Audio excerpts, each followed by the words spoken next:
Okay, I'd like to call this meeting to order and ask you to rise for the national anthem and acknowledgement of the Mississauga territories.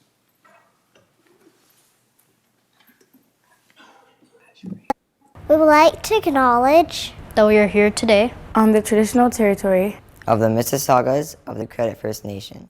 Nous tenons à reconnaître que nous sommes sur le territoire traditionnel des Mississauga de la Première Nation de Credit. Oh, Canada, our home and native land, true patriot love in all of us command.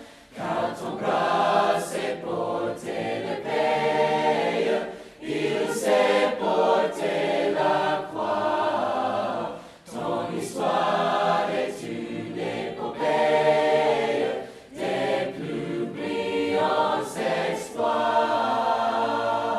God keep our land glorious and free. Oh, Canada, we stand on guard for thee. Oh, Canada, we stand on guard for thee.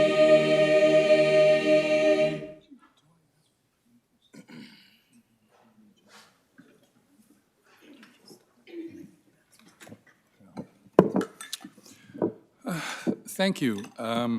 So we have the agenda in front of us today. We have, before that, we have late regrets from Trustee Andrews. We also have an addition to the agenda, 12.2 OPSA Connects for the agenda. So do I have approval of the agenda? Everyone in favor? All those in favor? Thank you. Approved.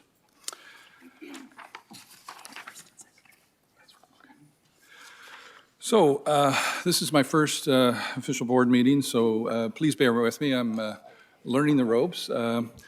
But before we start into the board, I just want to, myself and Vice Chair Green will say two things. I would like to talk about the recently Integrity Commission report that was received by the board at the last meeting. As a board, receiving any report is not agreeing or disagreeing to the content. It was just receiving, it was received to be recorded, and so the board can use the report to inform us on our next decision. Since that report had no recommendations, it's now up to the board to determine if any additional action is required. Per our Code of Conduct for Trustees, Appendix 1, 6.7, Duties of the Board of Trustees, it says, the Board of Trustees shall consider and make a decision in response to the Integrity Commissioner's report in a timely manner after the report is considered at a public meeting, which happened last meeting. So in January, this matter will be considered by the Board of Trustees and action will be taken. Anyway, I'm going to pass it over to Trustee Green. Thank you and good evening. At the our reorg meeting, when I became vice chair of this board, I made some commitment to the community and to this board in terms of how we will move forward as a board and how things was going to be a little bit different from the regular process, and that how we were going to be very much open. We're going to be transparent in about what we do as a board. And part of my commitment was to ensure that this board would develop a process and how we will work with the community and the stakeholder to address some of the various issues that we heard over the last few months in delegation, including addressing systematic anti-Black racism within this board. And so I will be reaching out to the community in a very short period of time to Farmer Steering Committee And that steering committee, we will bring expert in that will work with us. We don't need to do another investigation. We have enough information to know what we need to do. And that process will have some measurable outcomes. And then after we put that process in place, we will work and make sure that we have those outcomes, that a monthly report will be coming back to the community. So the community is aware of what we're doing step by step. Because I believe that it's important that as a board, we are accountable and we're transparent, and that we are a board that takes action.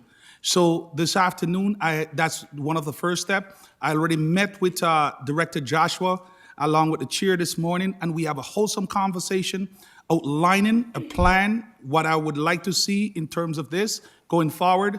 And until I reach out to the community and the committees form, if I have to bring a verbal up-to-date and where we at, I will do that at each board meeting. So thank you, and I'm going to look forward to working with you to address these issues and to make sure that there are tangible outcomes that will support and brought about life-changing impact for our students that are marginalized. Thank you.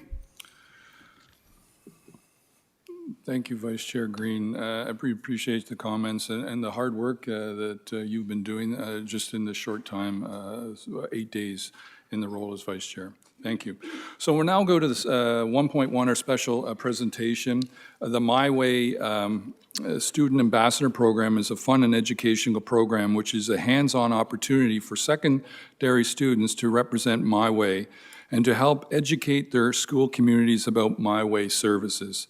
This program was introduced over 10 years ago when the Mississauga Transit was rebranded as My Way. And by the way, I like this rebranding. I loved it when I first saw it on a bus.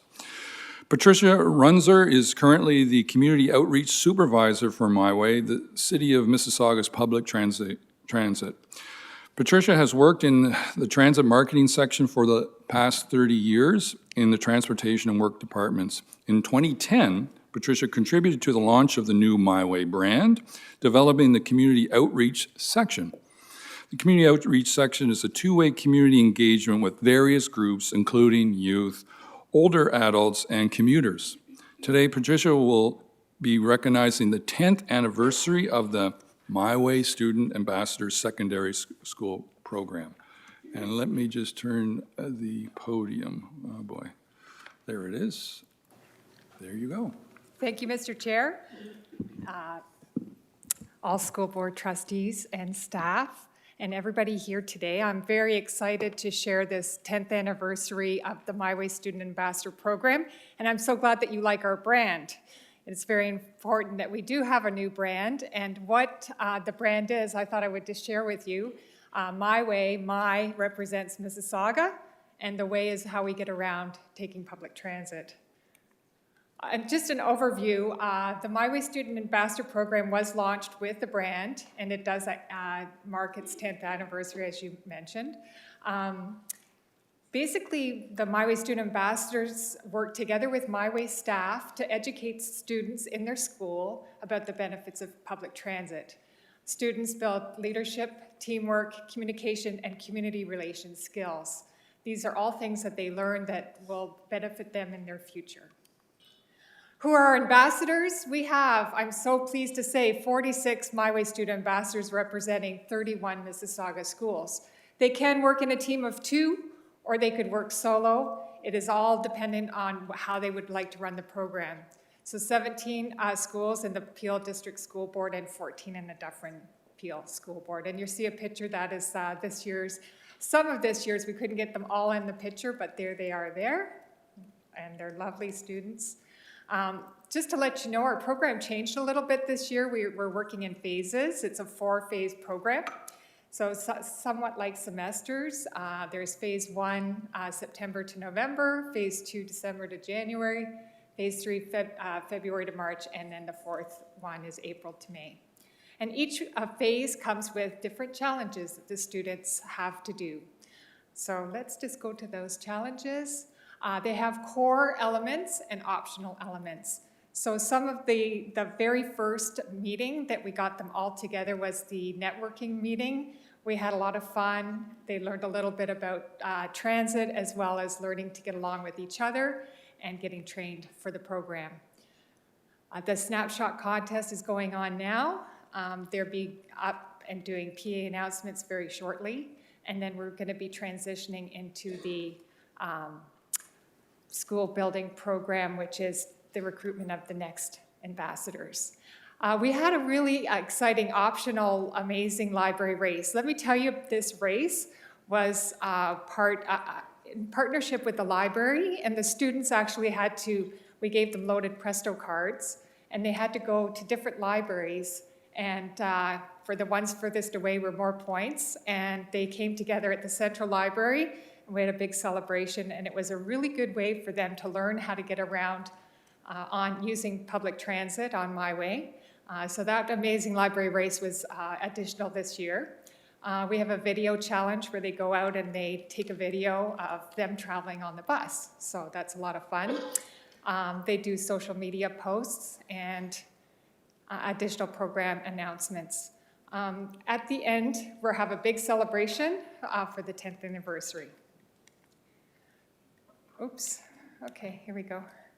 Now, students share My Way information with their peers, but they also get very much needed community volunteer hours, and they win prizes along the way.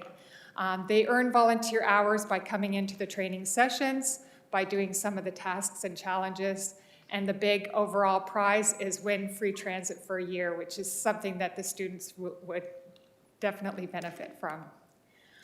Also, the schools, we recognize the winners at the end of the year at City Council with, you see Madam Mayor there, Director Joff Marinoff. Pat Sato was a ward councillor, and the winner this year was Kamel from Meadowvale School. So when the schools register for this program, they receive some loaded Presto cards that the school could use for students that may not have enough money for a school bus ride home. So we give them that, and then at the end, we give the winning high school more Presto cards. So this year, something a lot different was we have a leaderboard.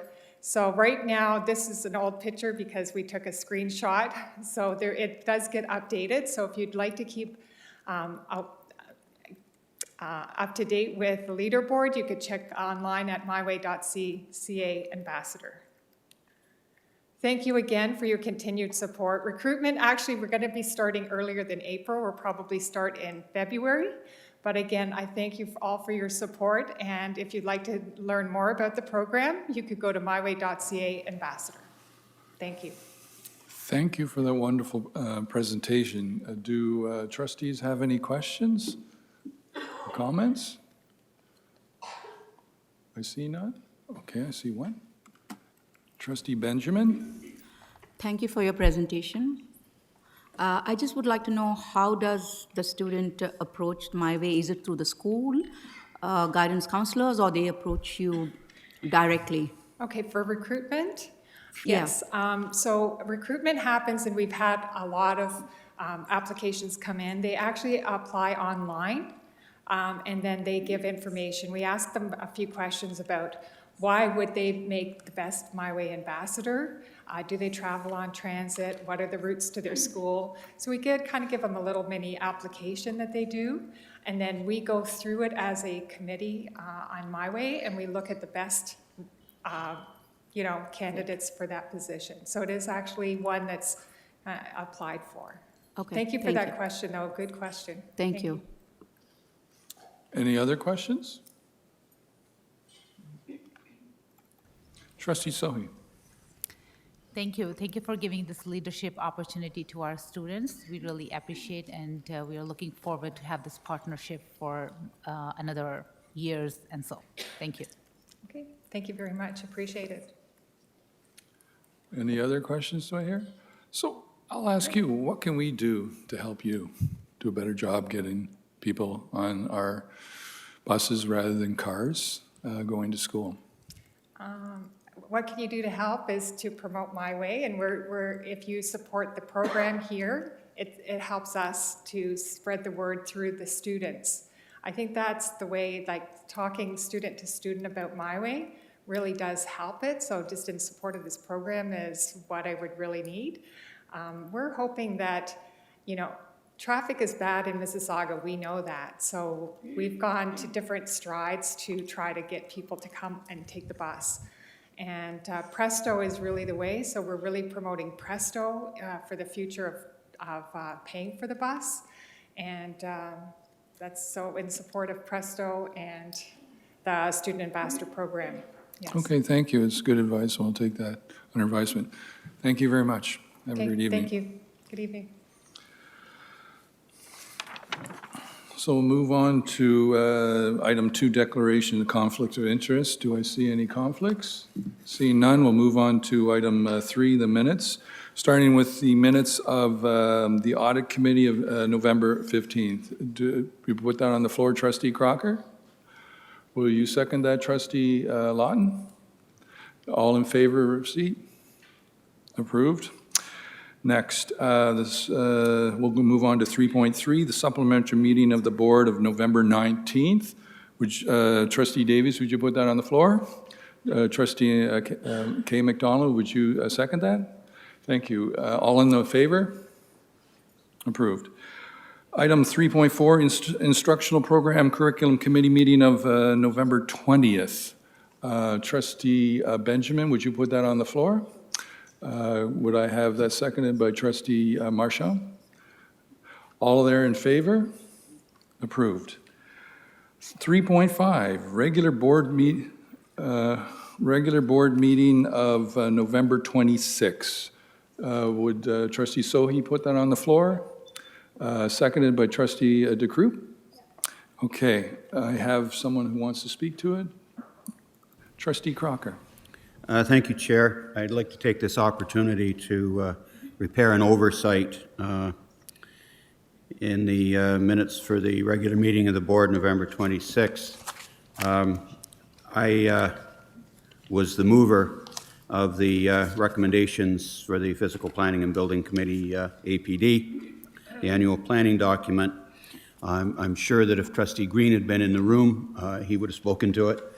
Somebody else should have done it in his absence, and we didn't. So I would simply at this point like to go back in time a couple of weeks and commend the work of the planning department on the annual planning document and to thank you for their work.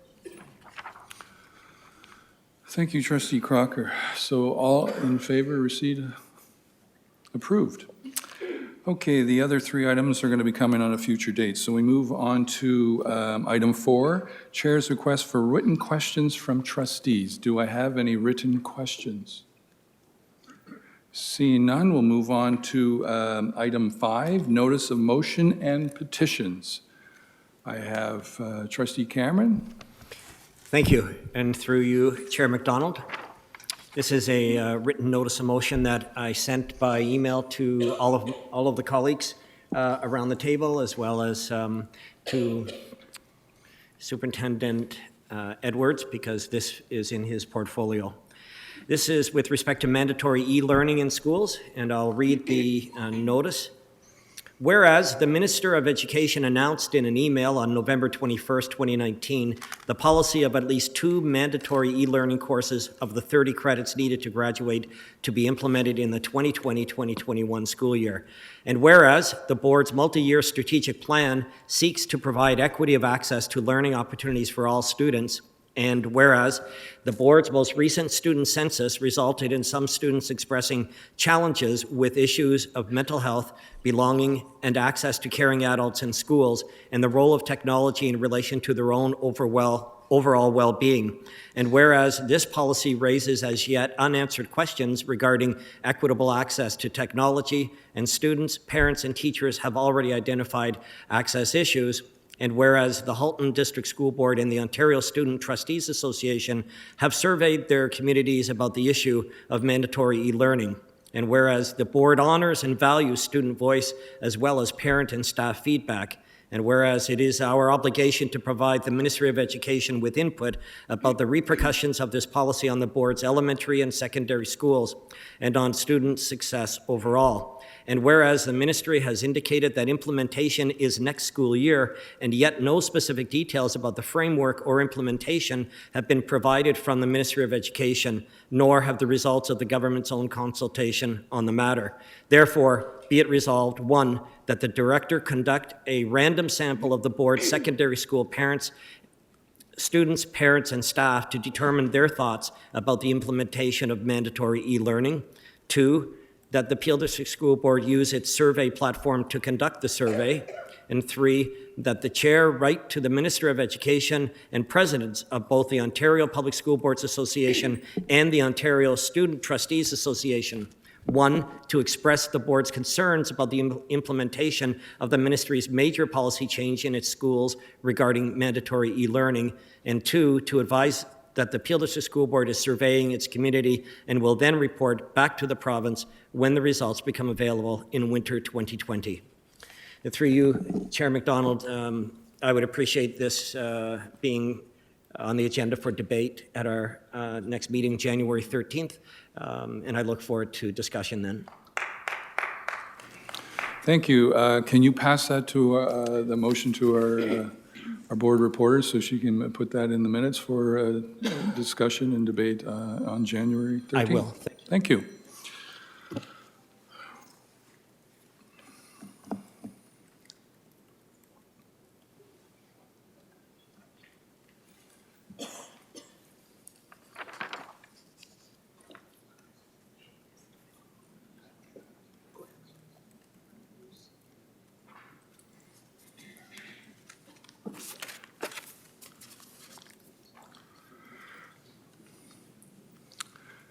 Is it one more over?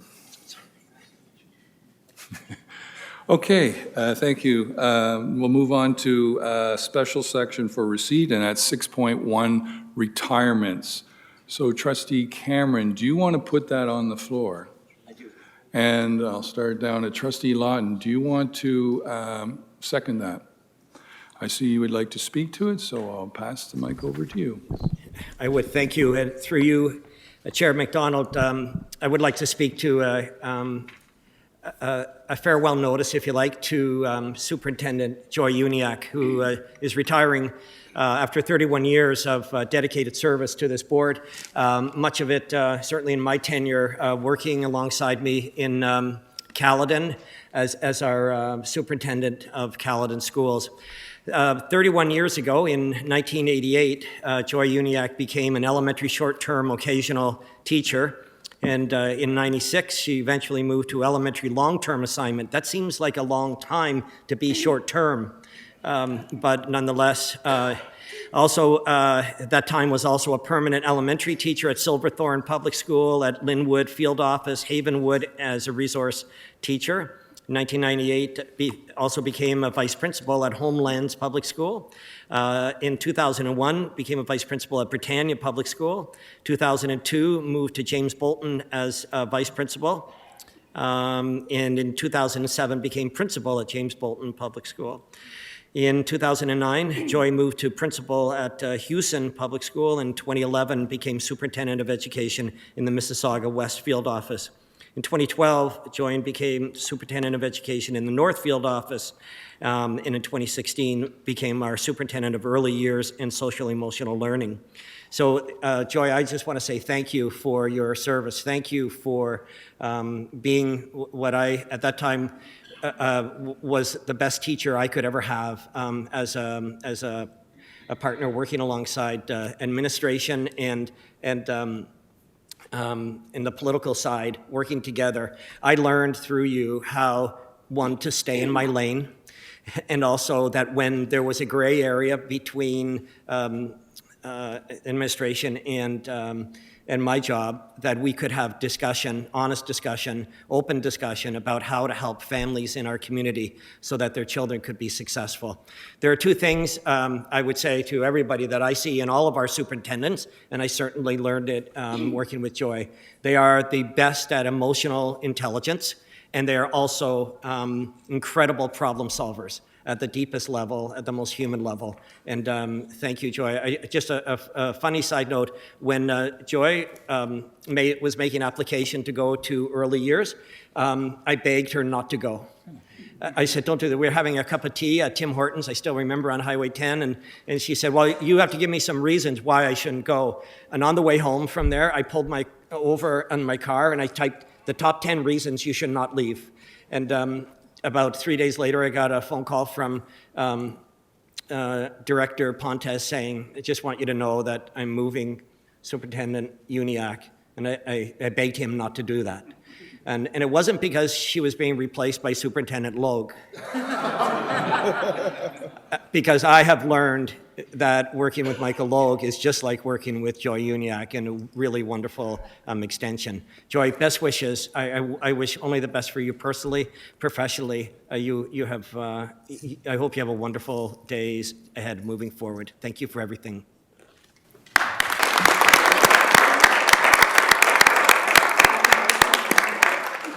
Thank you, Trustee Cameron. Very heartfelt words. I know I haven't had the opportunity to work with you, but I've heard all the great accolades from our trustees, and thank you so much, and I wish you the best on the next step in your journey of life. Thank you. So, do I have approval of 6.1 retirements? All in favor? Okay, approved. So now we're going to move on to delegations. We were originally going to have 3, but the third one has been rescheduled for the next board meeting. So the Peel District School Board creates a connection to the community through our delegation process to bring the issues from the community to the attention of us, the trustees.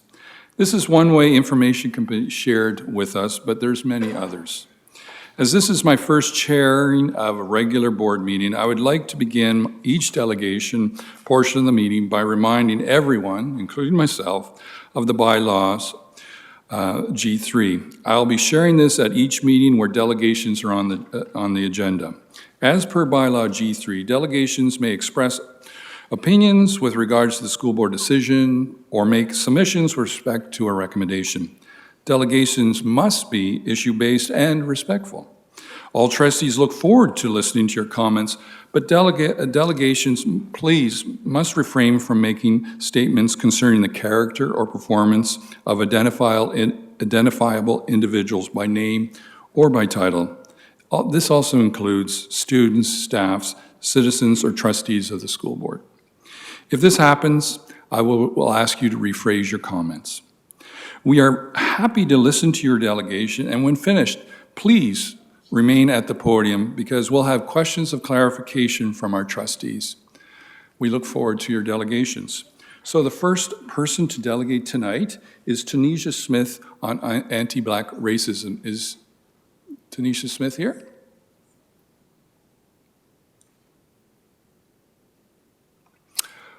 Okay, we'll put that on hold and we'll skip on to the next delegate, and if Tanisha appears later, we'll get her to join us.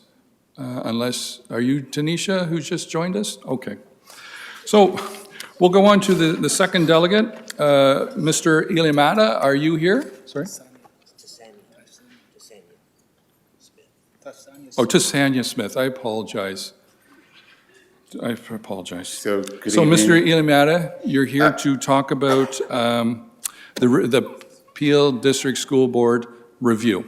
So we'll give you... The name is Iliamata. Iliamata, I apologize. So you have 10 minutes to give us a delegation, and we look forward to listening. Okay, so good evening, trustees, administrators, and community members.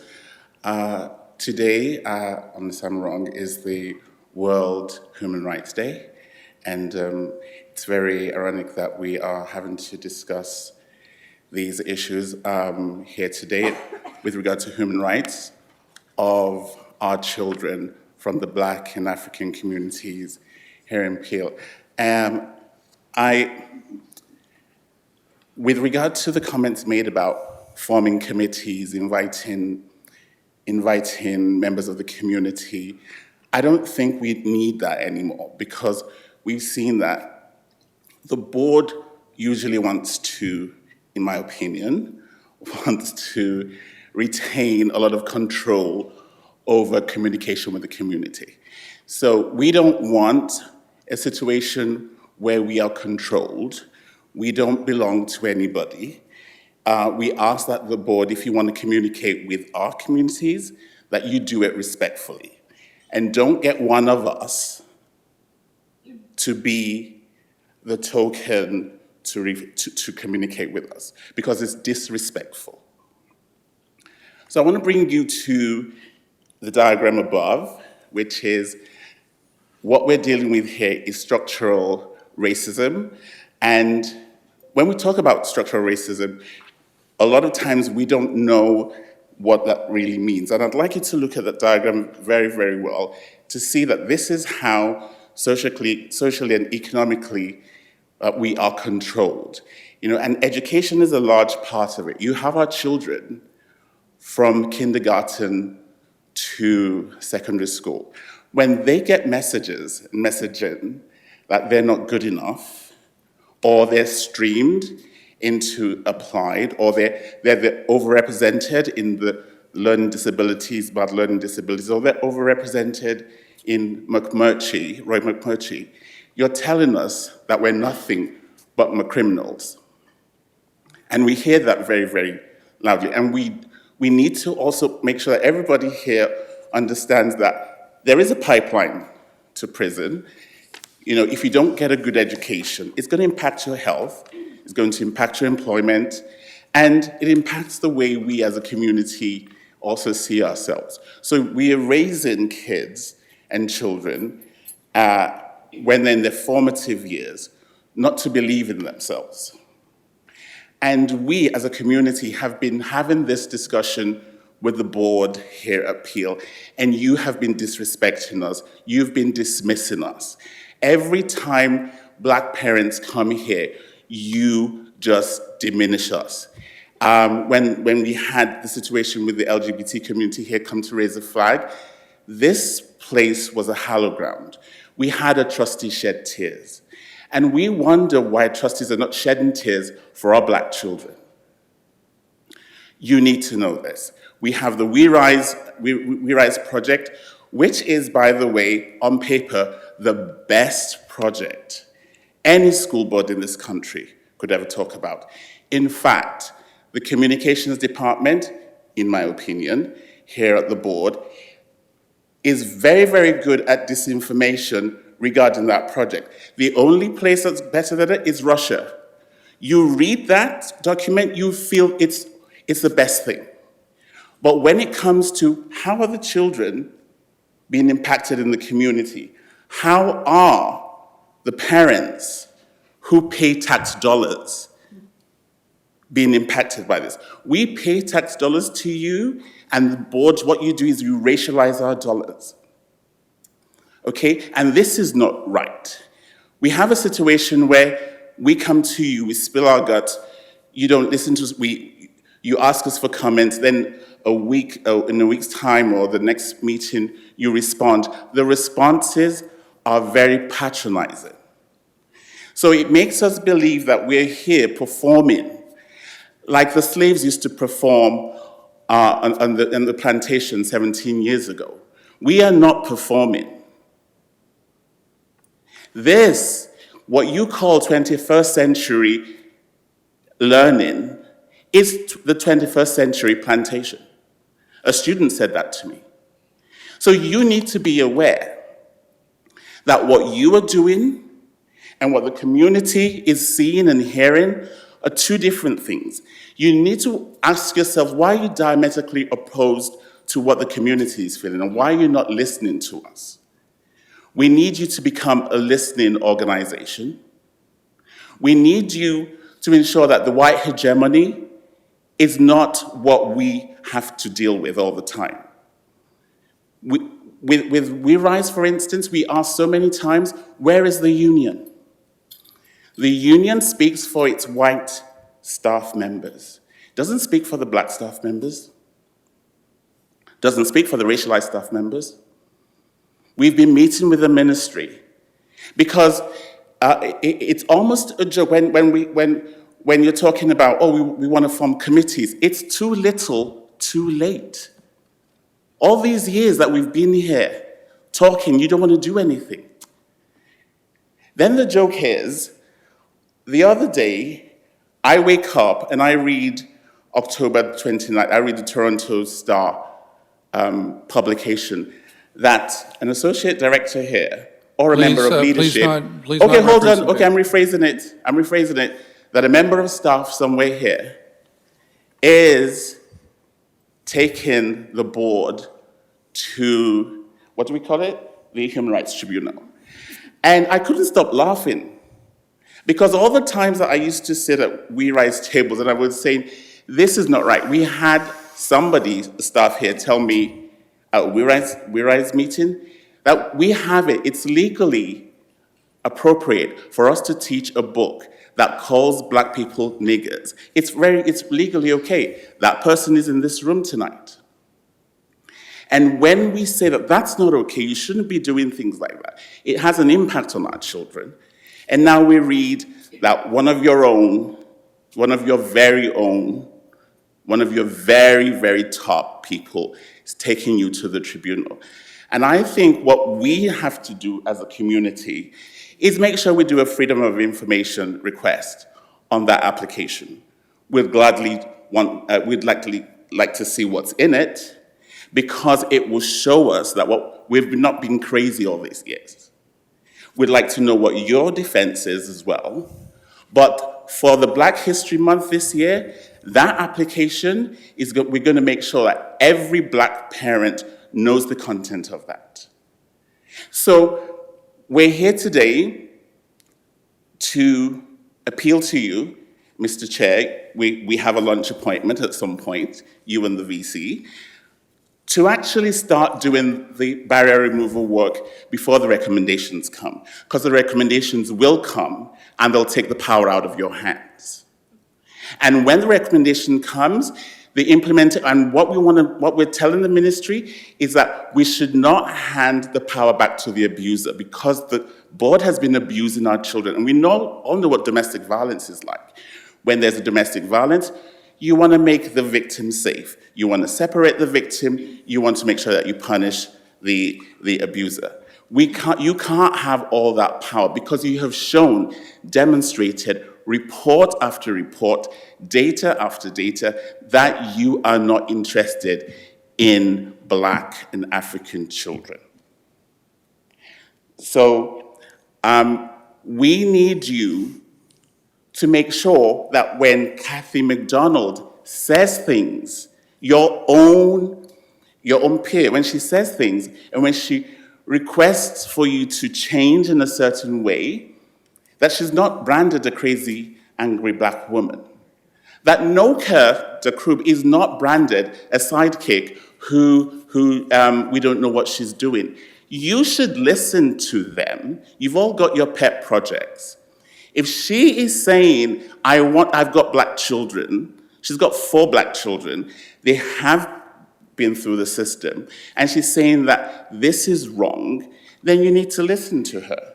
There are teachers in the board who have either removed or didn't even send their children to the board to be educated in the first place because of the psychological harm. And I wonder where Children's Aid is, because what the board is doing is psychologically damaging children, and nobody here has issued a duty to report. You're not interested in our children, and you've shown it. So it's up to you, you've got 8 seconds left, to do the best that you can do to show us and to actually make room for the change. Thank you. Thank you for that passionate delegation. So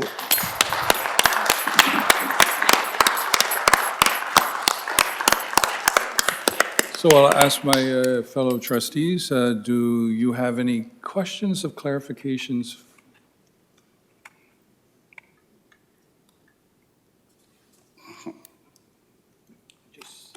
Just be a sec, get you to the right.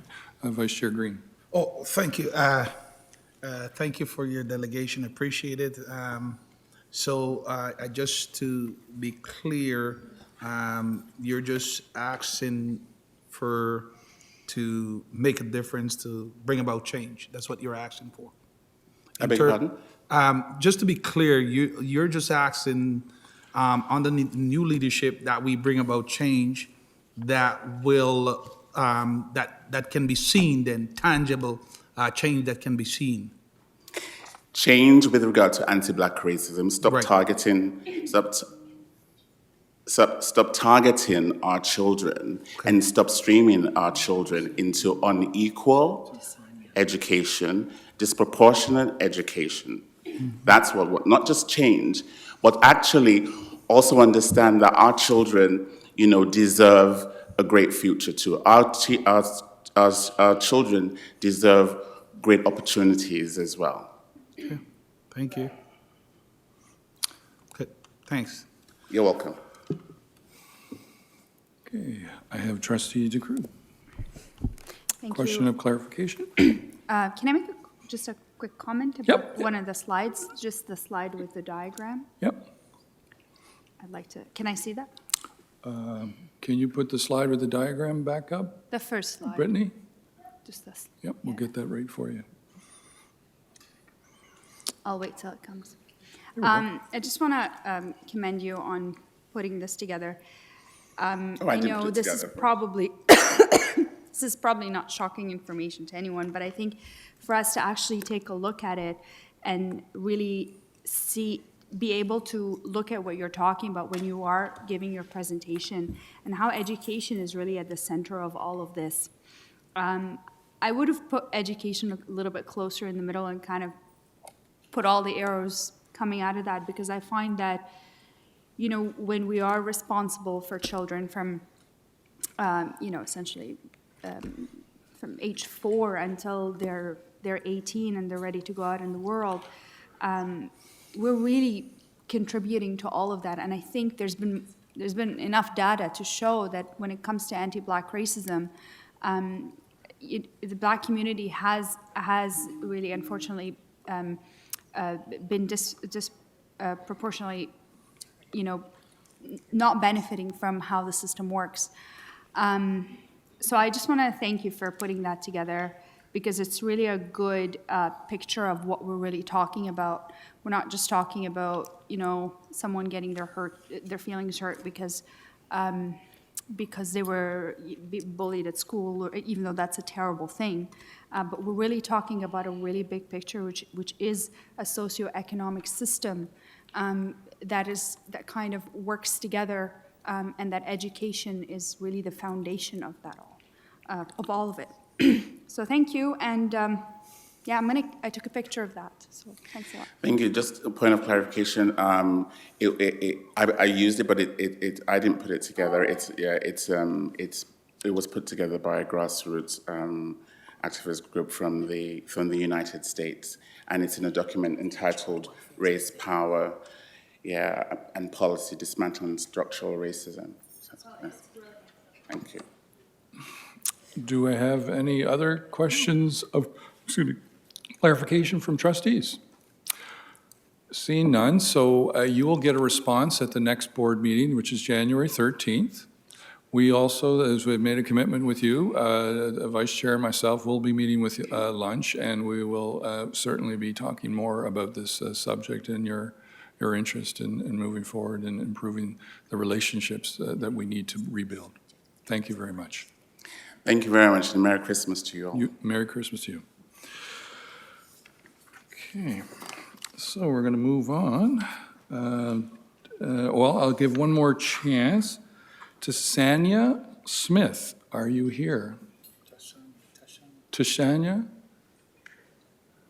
Unfortunately, no, so we'll move on to item number 8.1. Is the response to the delegation of Farzan Salim in the November 19th meeting. So I'll start off with Trustee Lawton. Do you want to put that on the floor? Trustee Crocker, do you want to second it? All those in favor of receipt? So approved. The next one, 8.2, response to the delegation by Idris Orgua at the November 19th meeting. Trustee Davies, would you put that on the floor? Trustee K. McDonald, would you second that? Thank you. All those in favor, proceed. Thank you. Item 8.3, response to Carolyn Grant, November 26 delegation. Excuse me, Trustee Benjamin, would you like to put that on the floor? Trustee Marchand, would you second that? Thank you. All those in favor? Approved. 8.4, response to delegations by Warren Salmon on the behalf of the Ontario Alliance of Black School Educators. Would Trustee Sohi put that on the floor? Trustee DeCroop, would you like to second that? All those in favor? So approved. Finally, response to the delegation by Valerie Williams and Idris Ogru on the behalf of Audrey Elliott at November 26 meeting. So we'll start again down the line. Trustee Lawton, would you like to put that on the floor? And Trustee Crocker, would you like to second that? Yes, okay. All those in favor? So approved. Okay, we're now moving on to new business. So we're going to move on to 9.2, recommendation of the instructional programs and curriculum committee. So I'm going to start with Trustee Cameron. Would you like to put that on the floor? Trustee Davies, would you like to second that? All those in favor? So passed. 9.3, who's the chair? Trustee Crocker now. So would you like to put it on the floor? Who is also on that committee? Would second that? Trustee Cameron puts that on the floor. All those in favor? So be it. Passed. So now we talk about money. 9.4. So Trustee Benjamin, would you like to put the borrowing motion on the floor? And Trustee K. McDonald, would you like to second this? Thank you. All those in favor of the borrowing resolution of the school board current expenditures? All those in favor? So, oh, it's a recorded vote. We're money. No, sorry. It's not a recorded vote. But thank you for bringing that up. Appreciate that. So all those in favor, again? Well, this is just a resolution. Yeah, it's just a resolution. Okay, all right, okay. Okay, thank you. So passed. 9.5, notice of motion, Kathy McDonald regarding the McCrimmon Middle School name change. So, Trustee McDonald, do you have a seconder for your motion? Okay, who's that seconder? Trustee DeCroop. I will now pass you over to the microphone as our standard bylaws. You have 5 minutes to talk about your motion, and then we go from there. Thank you. Thank you. Some people may hold the belief that calling a school a derogatory name may be harmless as long as the person making the remarks laugh. I'm here to tell you the constant referral to a vibrant, wonderful school community located in Northwest Brampton as McCriminal is not seen as a funny joke. It is offensive, hurtful, and a slap in the face to the dedicated staff and students that they serve. The students that they work diligently to inspire success, confidence, and hope daily. I am fully aware that McCrimmon Middle School isn't the only school that has been subjected to such harmful ridicule because of their name and the community they serve. However, I can tell you that the McCrimmon Middle School community is ready to move on and welcome the changing of the name of the school. I was approached by several past staff members, current members, and community to champion changing of the name. And for anyone that was watching Twitter when the incident came to light in August 27, you will know that the community is in full support. In consulting with the Director of Communication, Carla Pereira, she has advised me that the McCrimmon staff supports this as well as the community. So I'm asking my colleagues to support this motion. I am sorry that you did not get to hear the student delegation regarding the impact of name calling, but she had to work as she got an additional shift, and you know how expensive university can be. But she would like you to know that name calling hurts and does nothing to inspire success, confidence, and hope in students. Thank you.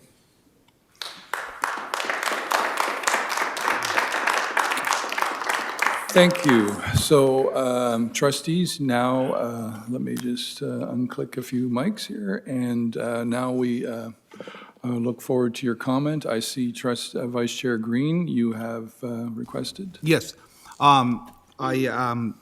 Because of the number of call that I also received an email, definitely in support of the motion, but could I offer a friendly amendment that any name change, the community must be consulted?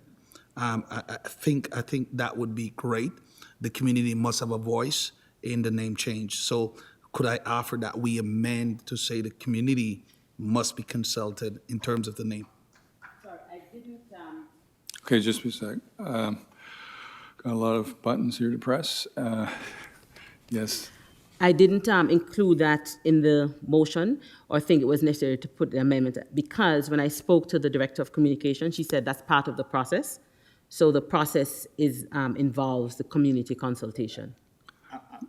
So how would you like to amend it? Okay. So I know that's normally part of the process, but I would like to see a wider consultation other than what we normally do in terms of this community because of the effect that the comments has left in the community.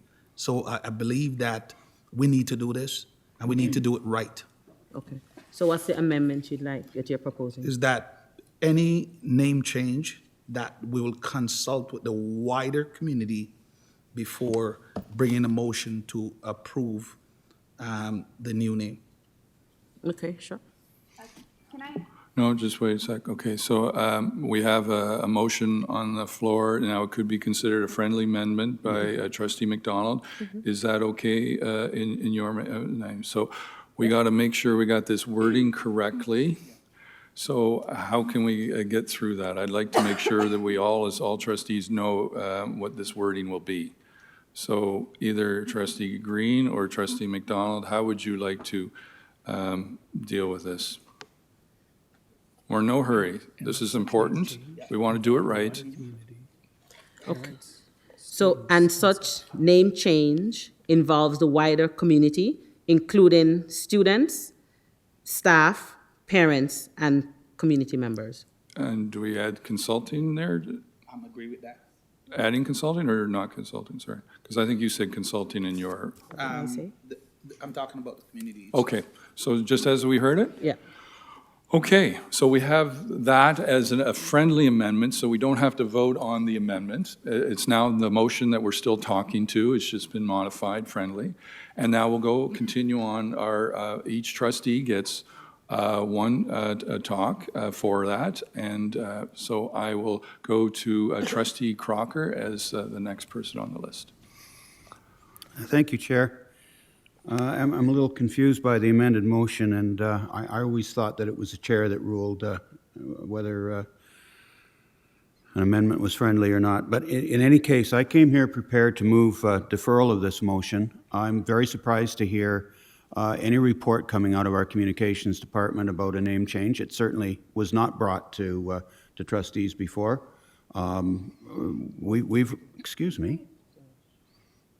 We've heard very little about this. Chair, I think we've all had much reflection on this. In my own thinking, I'm realizing that my political career probably began when I was about 10 years old, and they wanted to change the name of my school in Sarnia, Ontario. It was Clark Public School. And I didn't want my school to get a new name. I didn't know who Mr. Clark was. A little bit of research determined that he was a board functionary from the past, not surprising. And I wrote a letter to the Sarnia Observer, and I don't know what other traffic there might have been on that, but they didn't change the name of the school. People get very, very attached to the school name, regardless of nicknames and regardless of where it comes from. In this case, my understanding is that the school is named after the street that it's on, just like Thomas Street Public School is on Thomas Street, and so on. So McCrimmon, is it McCrimmon Avenue, McCrimmon Drive? That's not going to change. That's still going to be there. I therefore move that we defer this motion until we see some meaningful, comprehensive consultation with the school community, not just a handful of staff, not just a handful of students, past or present, but we need something better than that, perhaps something along the lines of the data gathering that we would do for school uniforms. Because right now, Chair, I'm just not seeing it. A final comment. I went back last year to see my old public school. I was in town anyway. The school's still there, but it's now École des Rapides. There's no rapids anywhere nearby, but none of this is forever, Chair. Thank you. Thank you. So now we have on the floor a motion to defer, as stated by Trustee Crocker. So we now will be dealing with that deferral. So everyone can speak to that deferral by our bylaws. Everyone gets one opportunity to speak to it, and 5 minutes as well. So I have on top of my list, Trustee DeCroop, are you going to be talking to the deferral? I will be. Okay. Deferral. There you Yes, go. I'll be speaking to the deferral, and hopefully if we do not defer it, I will also speak to the original motion, so I'll leave those comments for that. In terms of the deferral, first of all, this motion has been on the agenda for a number of weeks. If you would remind me, Trustee, if it's okay with the board, if Trustee Kay McDonald could remind me of the date that you put this forward? It's been a number of meetings that we've had. It's been on the board's agenda since October 27th. So if 22nd. So if any trustee needed further information, they could have done the research that's necessary.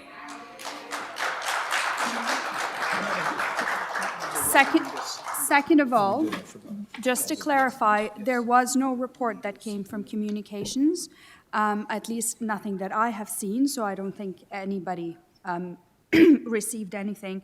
I think my understanding is that there is a policy or operating procedure, but it's a policy, correct, Director Pereira? Yeah, it's a policy that talks about how we go about the renaming of schools. That includes a community consultation, that includes an entire process that the board and the school community has to follow.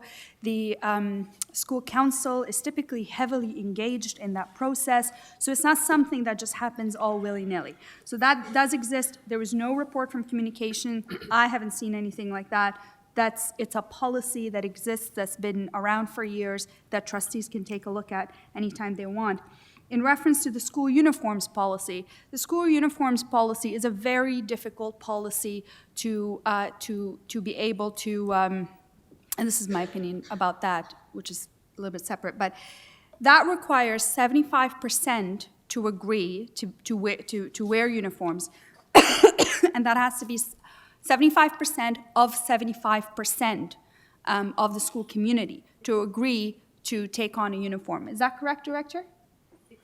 75% of 60%, which is a very difficult number to attain. Now, in terms of school uniforms, that's a very different issue because you want the school community to be on board because otherwise people just won't wear it. In terms of changing a name of a school after an experience of what we've experienced and hearing out the pouring of emotion from the Black community to say how they've been, they found this to be very impactful, that's a very different conversation that we're having. So we've known about this for a while.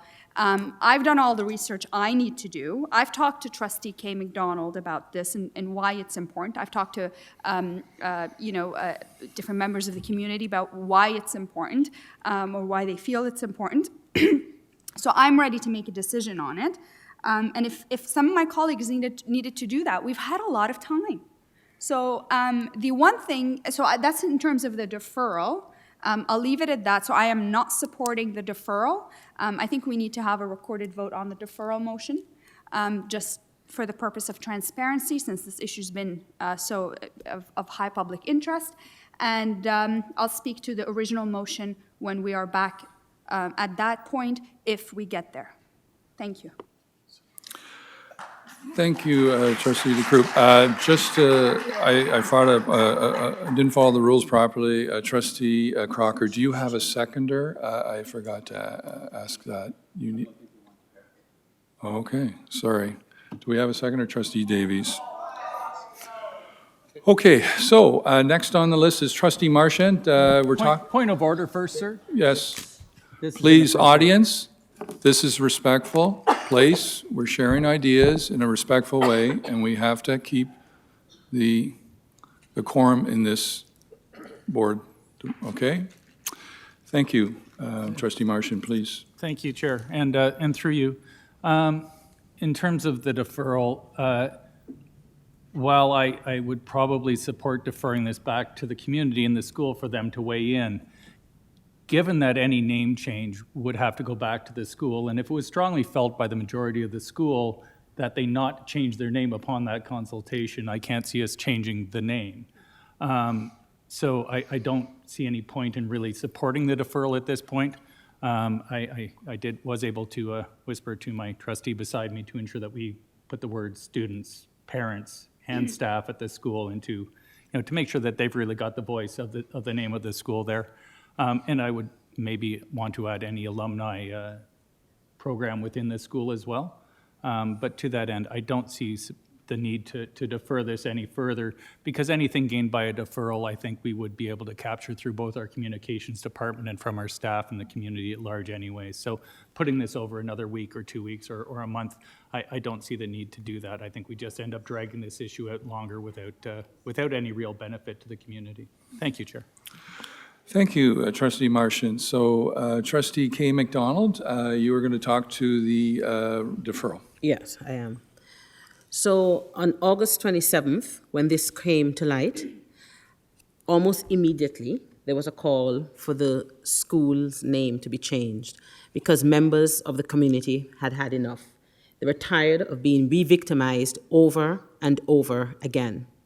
And from that day, I've heard from one person, vocally, who didn't see the need to change the name because they didn't think that it was going to stop the trauma and hurt that comes to the Black children or to racialized children in the school.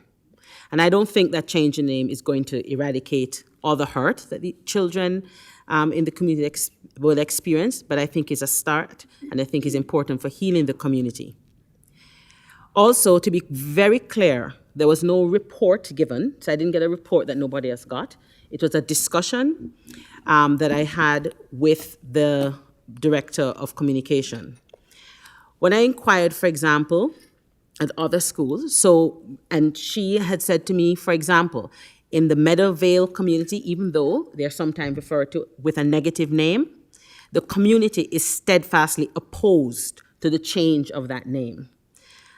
So based on the information, and I'm relying, and I trust that the Director of Communication is giving me accurate information, the community is in overwhelming support, right? Now, like you said, Trustee Crocker, your school, in your story, also had a name change. So... It did not. Oh, it did not, you said? Oh, so what's La Riviere? You said something about La Riviere? It was sold to the French board. Oh, it was sold to the French board. And it's now called La Riviere? Les Rapides. Okay, Les Rapides, okay.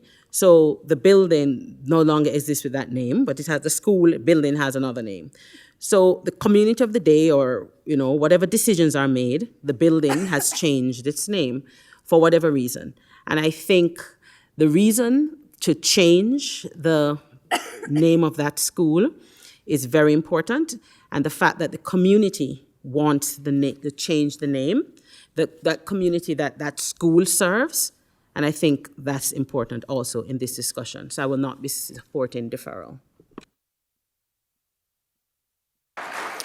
Thank you, Trustee Kay McDonald. So next on my list, I have Trustee Sohi on comments on the deferral. Thank you. Through you, Chair.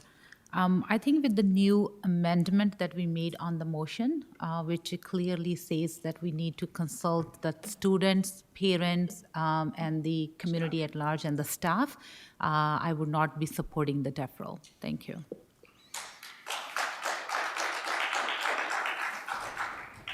Thank you, Trustee Sohi. Now, Trustee Benjamin, we're talking about the deferral. Through you, Chair, I will not support the deferral because of the friendly amendment that has made. And I will support the motion with the friendly amendment made by Vice Chair David Green. Thank you. Thank you, Trustee Benjamin. Now we have our student trustee Aurora. Thank you, and through you, Chair, just a point of clarification. Does the amendment mean that we will only be changing the name of McCrimmon after the consultation of the community? That's a good point of clarification. Trustee Kay McDonald, is that how you would see that amendment following, that there would be consulting with the community on a name change, and then after that comes back here to the board? Yes. So there will be consult the community. Okay. Yeah. Does that answer your question? Yes, thank Trustee you. Aurora? Thank you. Trustee Cameron. Thank you. Through you, Chair. I wonder if we could hear from the Director of Communications about what's involved with next steps in terms of getting feedback from the community. Okay, you have a special mic. I can't do it from here.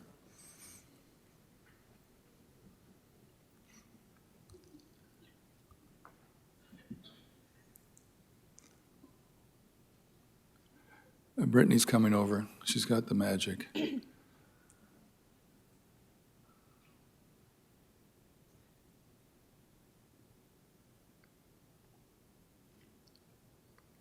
There we go. No? No. Okay. Through you, Chair.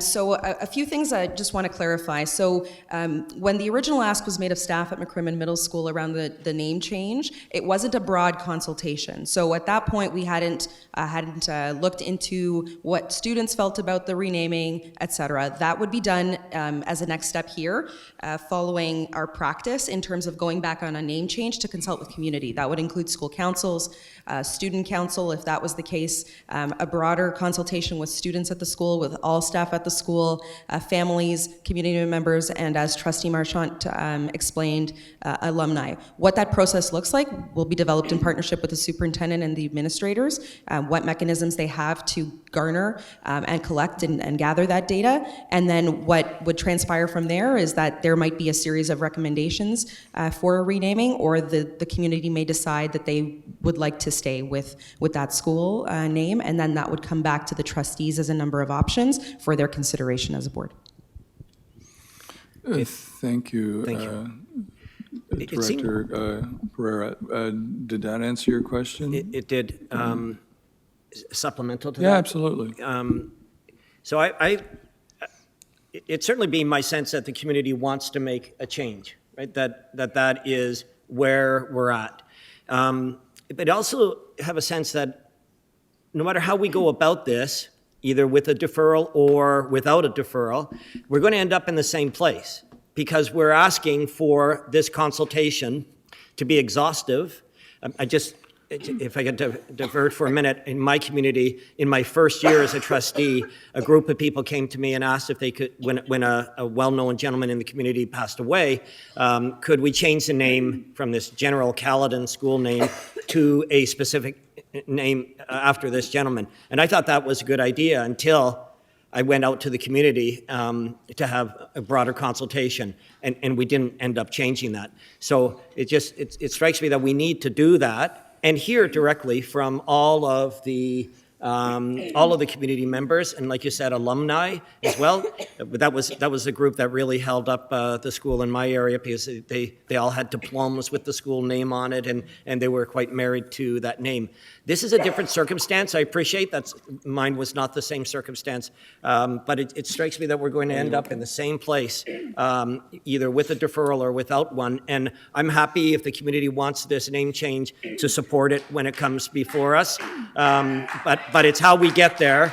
It's how we get there that the question I have. I think if we have a deferral, we're still going through to get all the data. If we pass it, the motion as we have it with the friendly amendment, we're still going out to get the information. The director would like to speak. Director of Communications. Yes.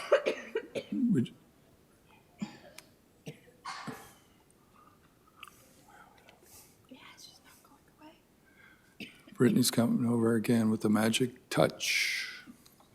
More water in your glass, Noka?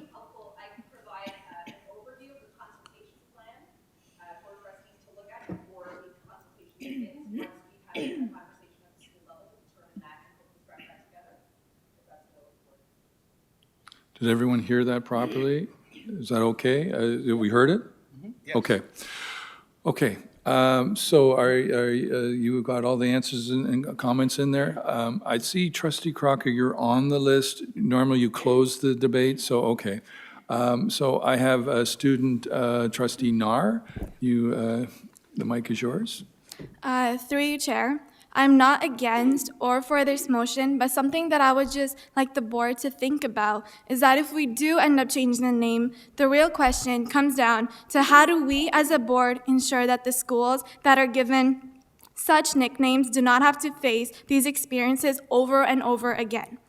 This motion to change names would just result in the board continuing to change school names one after another. But that is not the solution. The real solution is finding out what is it that the board needs to improve and work on, and what actions can be taken to prevent and stop the school nicknames in our board through stricter measures. Changing names of the school does not stop racism. It does not stop discrimination. It does not provide equal opportunities for students. There is a lot of work that still needs to be done by the board in creating safer and accepting schools and communities for our students in the Peel board by listening to our community. Thank you. Thank you, Trustee Nar. I'll just remind the audience, please let people speak and keep it quiet so we can all hear what is being spoken. Thank you. I now have Trustee Green on up. Yes, thank you, Mr. Chair. It is very clear and very evident, and I made this again in my statement when I became vice chair, that I will not be the regular way, we will not be the regular way we do business. The fact is that we are gonna act whenever time there's an issue that arrive, that affects our students and our community, we're gonna act. And right now, I believe the time has come to act. We have heard enough, we have listened, and we have heard enough from the community. We have heard from students, we have heard from parents.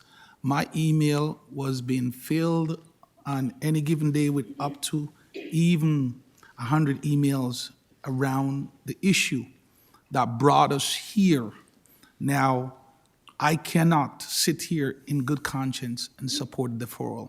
So I believe that, Mr. Chair, if you don't have any other speaker, get my good friend and colleague to close the debate and call the vote. Okay. No, I'm not calling it. I'm not calling it. Okay, please. Do you have a point of order? Chair. You'd like to close debate then? I sure would. Your mic is now open. You have 5 minutes to close Now, I debate. do feel hung out to dry. I came here tonight with this motion in front of me. I'm going to read it. Be it resolved that the Peel DSB rename McCrimmon Middle School. That's been there somewhere, it says here, since October 22nd. Now, during this time, there was plenty of opportunity to come to the trustees and say, here's some data, here's some proof. We never got that. There might be a couple of dozen people here applauding the name change. That's all I've seen. That's raw emotion. That's nothing that we can go forward with. Once again, I'm extremely proud of our student trustees for shining a light on this. What they said makes a whole heap of sense. I'm hearing for the first time from the Director of Communications on this about a process. If I understand that going forward, we're going to follow that process, which may or may not end in a name change, I'm good with that. So if I've been assured of that process, Chair, and with the cooperation of my seconder, I'm prepared to withdraw this.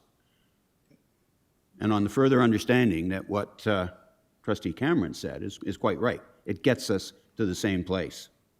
What that place is going to be, we don't know.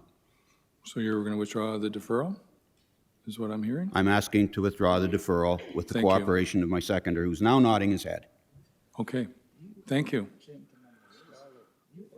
Thank you very much. So we're back to the original motion that's been amended. So we can now start talking to that motion. I know a lot of you've made already original comments in your deferral, but as part of this process, you get to speak to it again if you wish. So first up, we have Trustee DeCroop, and I will now start. Thank you very much. And through you, Chair McDonald, I just want to thank Trustee Crocker for taking a step back and listening to all of us and withdrawing the motion. I've been sitting here through the meetings just like everybody else, and we've heard so much from the community. It's not just been 12 people that are upset about the name and about the criminal reference. So I know you can't, changing a name of a school is not going to end systemic racism. That's not going to happen. There are other things that we need to be doing, and there is a process with the government review that's underway that hopefully will support us in the work that we need to do in that regard. However, there's been a lot of harm and a lot of impact throughout the past few months that we can't just ignore. And that has impacted our community, that has impacted the McCrimmon community, that has impacted the wider Black community in the GTA and even beyond that. So we have to start building bridges. We have to start repairing damage and harm. We have to acknowledge harm. We have to look at the impact on a community and the impact of name calling. And we need to begin a healing process. And the only way to do that is to be very bold and very serious about making changes. And changing a name of a school is kind of a big deal. It's a pretty bold statement to say, you know what, this took place, it was offensive, we know this reference has been going on for decades, and we understand that it's offensive to a community, and we've heard that there's a change that needs to be made. We're not changing, like, the motion doesn't say change McCrimmon Middle School's name to, I don't know, a particular name. It doesn't say that. In fact, it says go back to the community, consult with the community, talk to people. That's exactly what the motion says.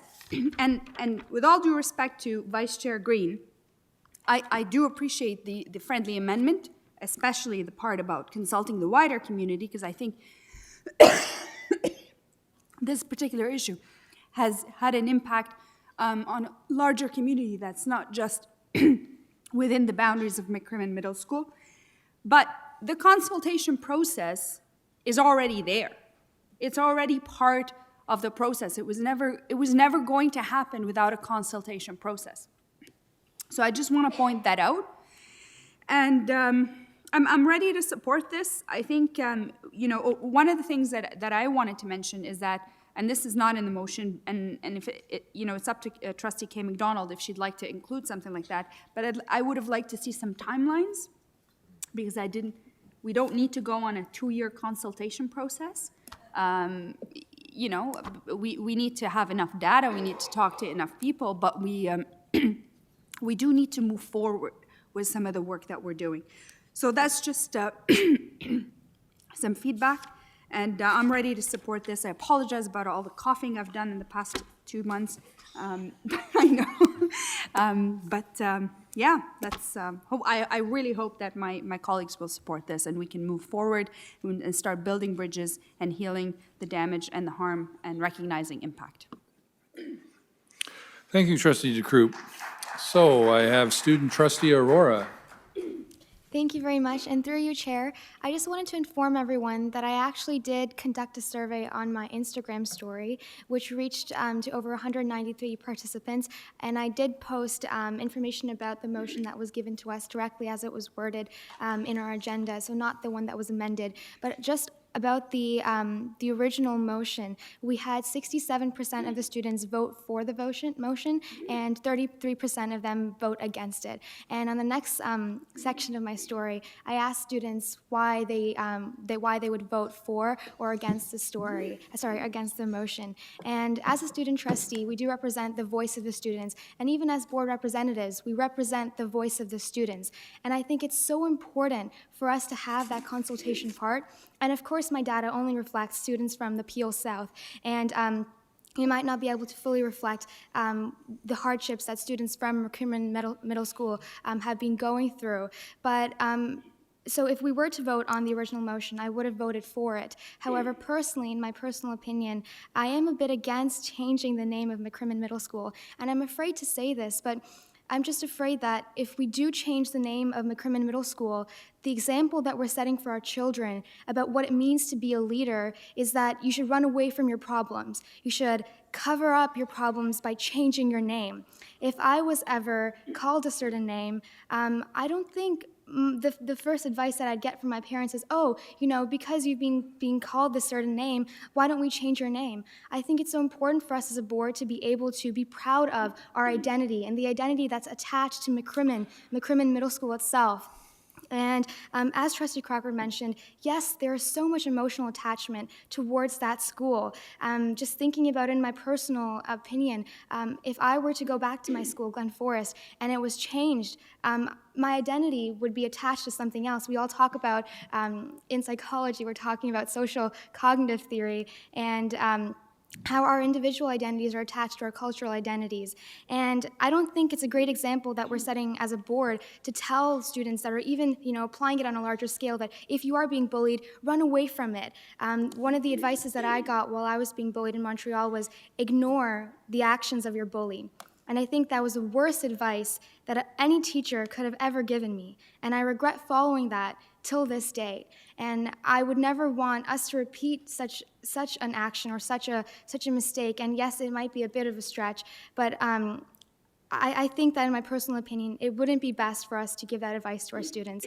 And I cannot speak for the students of McCrimmon Middle School. I cannot actually, because I haven't faced what they've been facing. But even in terms of the consultation, I would recommend to our board administration that if we do go forward with changing, or if we go forward with this motion, that we consult not only one community within that school, because racism, I know that we talked about ONAPS being part of that consultation process, and I think it's great, but if we could also have other organizations that represent different groups of students that are from that school, I think that would be much better as well, so we can get more insight from students who are not only from a Black community, because yes, we have anti-Black racism present within and we have systemic racism, but systemic racism is not only tied to anti-Black racism. So many students from the South Asian community, or even the Caucasian communities, they go through this racism from all different levels, and I think it's important that we consider that during our consultation process. And that's about it. Thank you. Thank you, Trustee Aurora. So I have one more on the list, Trustee Marchand. Yes, thank you, Chair, and I don't think I can say it any more eloquently than my very eloquent student trustee just did. However, I would not vote for the changing of the school name, I think, if I was there for those exact same reasons. I always worry about plastering over the ugly mark on the wall, because you forget about the mark, but it's still there. And I worry that this would just be that, putting a Band-Aid over that solution, especially if we do this in haste before we've dealt with some of the underlying issues. So I can only hope that the school, the students, the staff, and the parents, and the community that's here will have those very real discussions before acting quickly on changing the name and just moving on from there. However, that being said, it is the decision, I think, of the community, the school, and the students to decide whether or not to change the name of their school. And in that end, I think I need to give the power back to those students and family and the staff there at the school and let them make that decision. Hopefully that they have as wonderful discussions as our student trustee just voiced. So thank you. Thank you, Trustee Marchand. So Trustee Sohi. Sorry. Apologize. Point of order from Trustee Crocker. My point of order is this, Chair. We're debating a motion which none of us has in front of us. Would you went like to through have a it? rather convoluted process to get to something very different from where it began. I'd like to hear the motion, and I suspect that opinion might be shared by some of my colleagues. I would like to hear would you the like to motion under reset to debate. have it? We can get it printed and we can have it brought to us. We can have. I don't want to make more work for anybody. Okay. I would just like to hear the motion. Okay, so I will give it back to you, Trustee K. McDonald, just to reiterate the motion. But just to let you know, she would have done that at the closing of the stuff. If you closing of her motion, if you want to wait till then, or We're debating a motion. We're still not really clear what it is. absolutely. Okay, Trustee K. McDonald, would you read the motion as you we have amended it?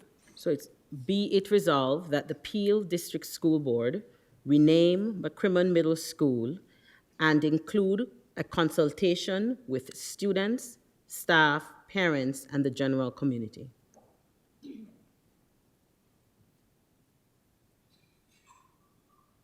Was it under which?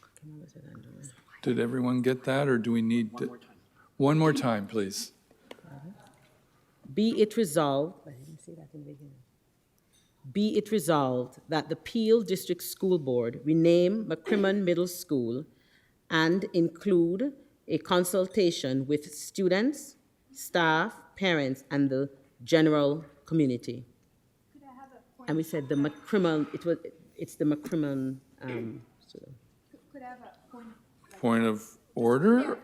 Sorry, point of clarification, because you've already spoken to the motion, so. It's just for the actual wording. Okay, but she just said the wording, so you want to change the wording Maybe again? a friendly amendment, a very friendly amendment. It's incredible. It would require. But you've already spoken to. Oh, okay. Okay. Okay, thank you. So Kathy McDonald, Trustee McDonald, K. McDonald has read it out. Does that satisfy you, Trustee Crocker? Do you know the motion that we're debating? And Well, I've heard it, Chair, but I don't like the verb include. I thought it would be subject to a consultation. Like, she's talking like it's a done deal. Right? We're going to include the consultation and we're going to change the name. And that's not what I hear from our communications department. So is this subject to a consultation, or are we just going to go ahead and do it anyway? Because that's what the motion says. Would you mind that friendly change, Trustee? Subject. Thank you. I appreciate the working together here and to word this properly so we can all have it, support what we're looking for. Blessed are the peacemakers, Chair. Thank you. So now we're back to Trustee Sohi. You were now talking about the original motion that's been original amended, motion. Yeah. as we've now heard, with the latest verb change. So please, it's your turn. Thank you, through your chair. It's now become well known that the name McCrimmon has been associated to insensitive jokes with racial undertone aimed at a community, specific Black community. So I heard what Trustee Aurora said, and I fully agree with you, because when I came to Canada and a number of people were unable to pronounce my name right, and instead of Balbir Kaur Sohi, I started Bal Sohi. And then I felt like, why? People have to say it right. It's not that I'm changing it. But here we are talking about very different thing, which is a herd of the community, the impact of this that was gone into the broader Black community. And to that, this incident actually has brought us to this juncture that has caused widespread hurt in the Black community and has shaken the faith to the point that our governance and the administration is under the spotlight. It didn't help the situation that this issue festered for so long that it became the cause of a criminal's relationship with the Black community. And I think the first step to correct and restore this relationship and the faith of the community will be to change the name of the school and take that step to say that we hear you and we want to move forward. So I support this motion. Please order, please. I support Trustee McDonald's motion, and we are looking forward to the consultation and the voice of the community at large and what they hear, and then go from there. Thank you so much. Thank you. So I have no one else on the list, so we'll close the debate with Trustee Kay McDonald. You have 5 minutes to close the debate. Okay. So first, I'd like to note that I'd like a recorded vote, please. And I'll just read the motion one more time. Be it resolved that the Peel District School Board rename McCrimmon Middle School subject to a consultation with McCrimmon Middle School students, staff, parents, and the community. Now, I just wanted to comment on various comments that were made. So the motion was put out on October the 22nd. So it was there for the trustees. So if anybody had any questions or query, I thought they would contact me. I thought it was a pretty straightforward motion. There were no other reports or anything that I was privy to. So that's being said. Also, I'm acutely aware that this is not the end-all and beat-all at all. It would be ludicrous to think that this name change is going to magically solve anti-Black racism in the Peel District School Board, and that Black and racialized students will never get a racist comment or offensive comment hurled at them again. But it's the step towards healing.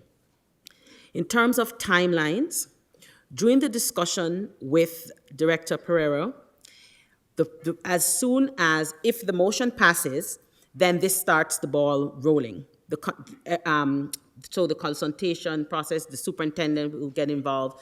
So that's, but it won't be a 2-year. That's why I didn't put a timeline in, because as soon as it's approved, the communication department will be able to act. Now, with regards to the study that was done, even though it was in the South, and yes, there was an overwhelming yes, I am sure when we bring it to the North, we're going to see even a greater disparity between the yeas and the nays. And the comment was made about running away. This is not running away. People change their names all the time for different reasons, and we're not here to judge them for that. The attachment to a school may vary for each and every person. So I'm happy that Glen Forest evokes wonderful meaning and memory for you, but to some kids, hearing the name McCrimmon is a harmful, degrading experience for them. So it doesn't have that same warm and fuzzy feeling for them. I'm not telling people to run away from a bully, because I would not be sitting here if I ran away from a bully.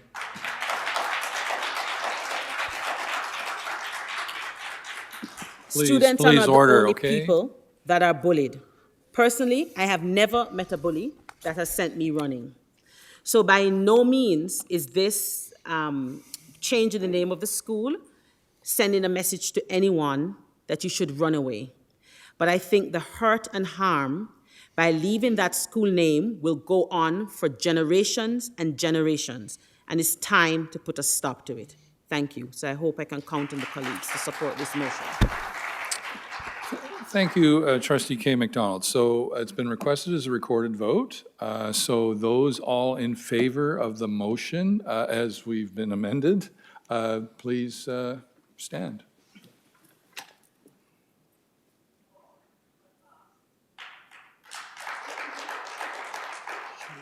Oh, I got to turn your mic on, so I apologize. There you go. Trustees Lawton, Davies, Benjamin, Sohi, McDonald, Green, Cameron, DeCroo, Marchant, McDonald, Crocker. Student Trustees Aurora, Nar. So we 12 have a trustees in favor. unanimous Unanimous. with 2 non-binding unanimous. Thank you. Here you go. Motion's passed. So now we'll go on to our next item on the agenda, 10.1, the student census of the secondary school report. So I believe we're going to have a podium speech here and introduce this. So let me, podium mic. There you go. You're now on. Thank you. First time we had a unanimous one, eh?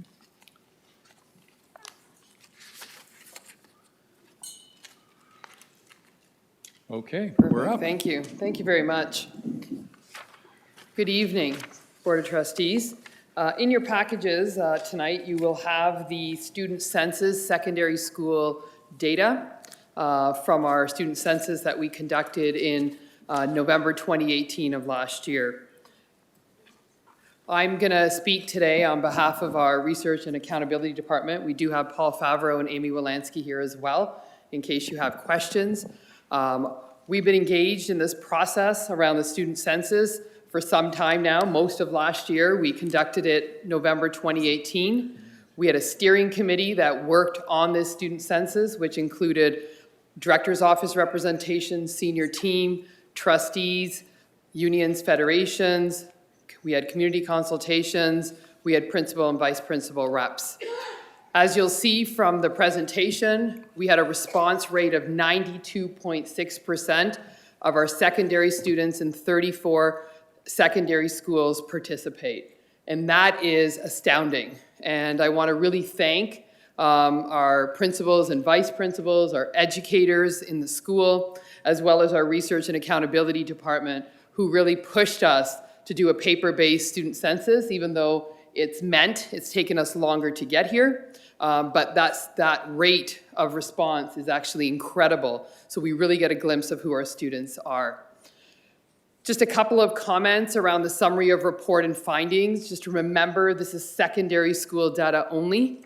This is not data for elementary, and it's not board-wide data. That is coming, but we're just not ready to share that at this time. Also, you'll see that we provide a breakdown of each question that was asked, and I'll go through some of those categories. And at this point, we do not have the data that shows the links between demographic and the perceptual data. And we wrote here yet. That data will come, and that will come at the end of this particular school year. In terms of next steps and upcoming reports, we will have elementary data for you in February, a full board report, which will include elementary and secondary in March.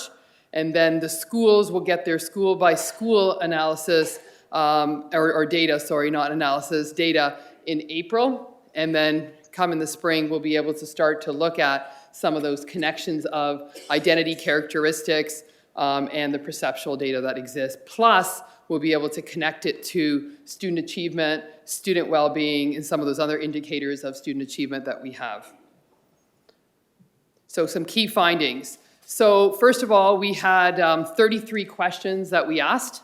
In terms of the sections, we had questions just around participations, questions about me, questions about my family, questions about my school, and questions about my well-being. And I'll go through some of the high-level overview of those pieces. We also have online a resource guide for the identity questions. Sometimes when we're asking identity questions, for example, the question that we still feel that our students needed a little bit more support around was, what does ethnicity actually mean? So some of our educators, as well as our community, senior team, trustees, that resource guide will help you also understand what the students were asked when they went through this particular census. So, the summary of key findings of the demographic data. And again, this is a high-level overview. The report is available publicly now, so you're able to take a look at it. So what languages? There's 110 first languages spoken in Peel. 93 languages are spoken at home. And those there are top 5 languages spoken at home. So we have English, Punjabi, Urdu, Hindi, and Arabic. So you can see the results there. And like we said, there's 93 other, minus 5 other languages spoken at home. How do people self-identify? 261 of our secondary school students who completed the census identify as First Nations, Métis, Inuit, or other Indigenous identity. In terms of our top 5 ethnic cultural backgrounds, they are there, with the top being Indian, 26.3, Canadian, Pakistani, Jamaican, and Chinese. And you almost need an asterisk here. And this is one of those questions when we look at the resource guide, where we can see our students struggled a little bit in terms of what we meant by ethnic cultural backgrounds versus single racial backgrounds. And we did not try to interpret the results that our students gave us. We honored what they said. In terms of single racial backgrounds, South Asian, 45.3% of our students who completed the student census would identify as South Asian. White is 16.8, Black 10.2, Middle Eastern 5.6, and East Asian 5.4. And I think of note, as we become even a greater diverse society, 6.7% of our students were multiple racial backgrounds.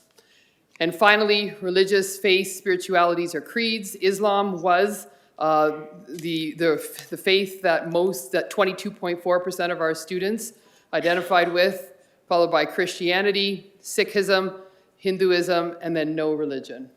And again, if you want to go further, we have all of that data available as well. So how do they self-identify in terms of gender identity and sexual orientation? 46.9% would say female, 51.4% male, and then 1.1% other gender identity. And we have a further breakdown of the other gender identity. Sexual orientation, 82.7% heterosexual, and then 9.3% 2SL LGBTQ+. Disabilities, so challenges and difficulties, 57.6% reported no disabilities, challenges, or difficulties.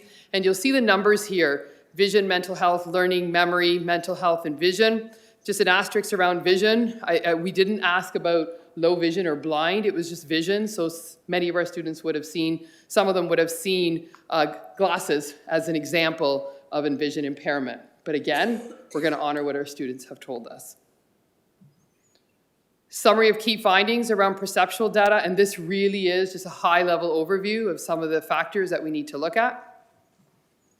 Sense of belonging, 65% feel that they belong, 63.5% feel welcome or comfortable at their school, and the top 3 reasons for not feeling welcome were their grades, the way they look, and their hobbies or interests.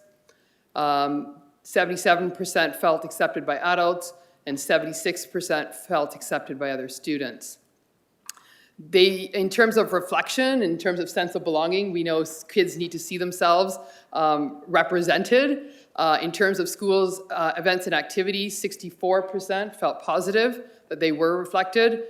In terms of pictures, posters, displays of student work, 53%. Materials teachers use in class was 51%, and the topic studied in class is 51%.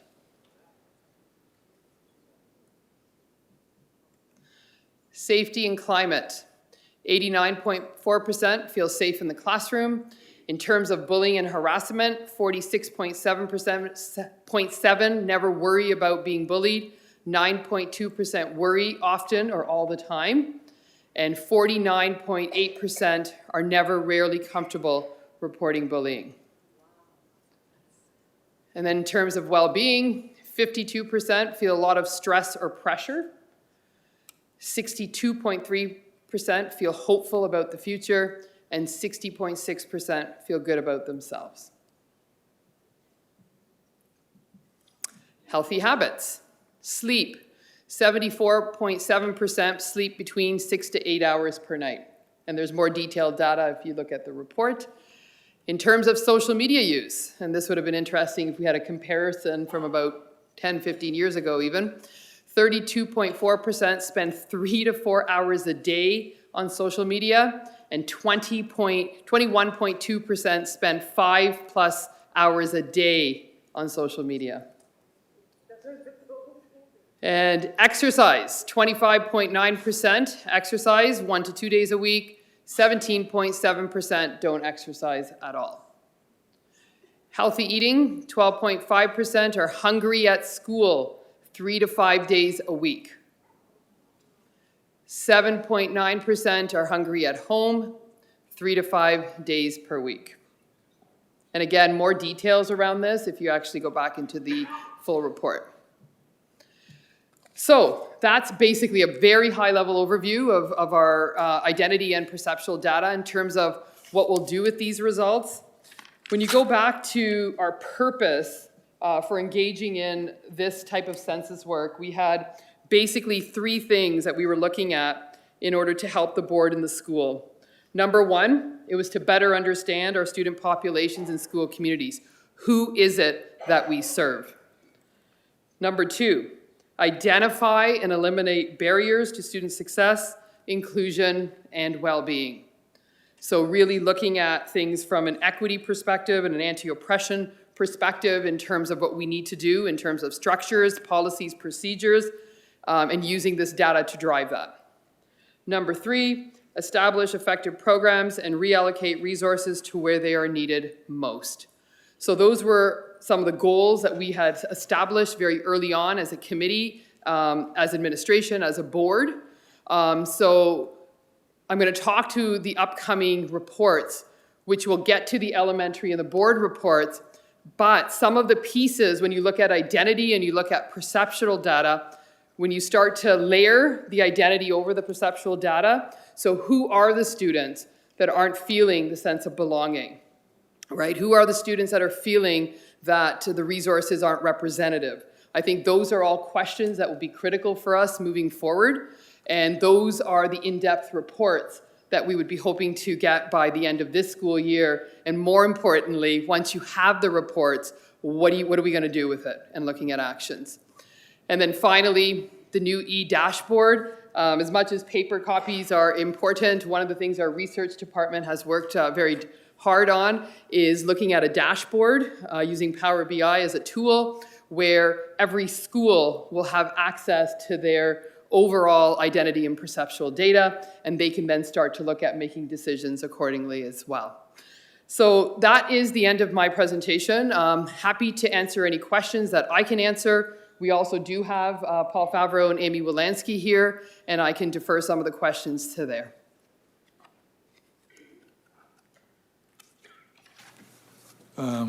Thank you. You know, we were, just to let everyone know in the audience, we presented this data on Tuesday last week.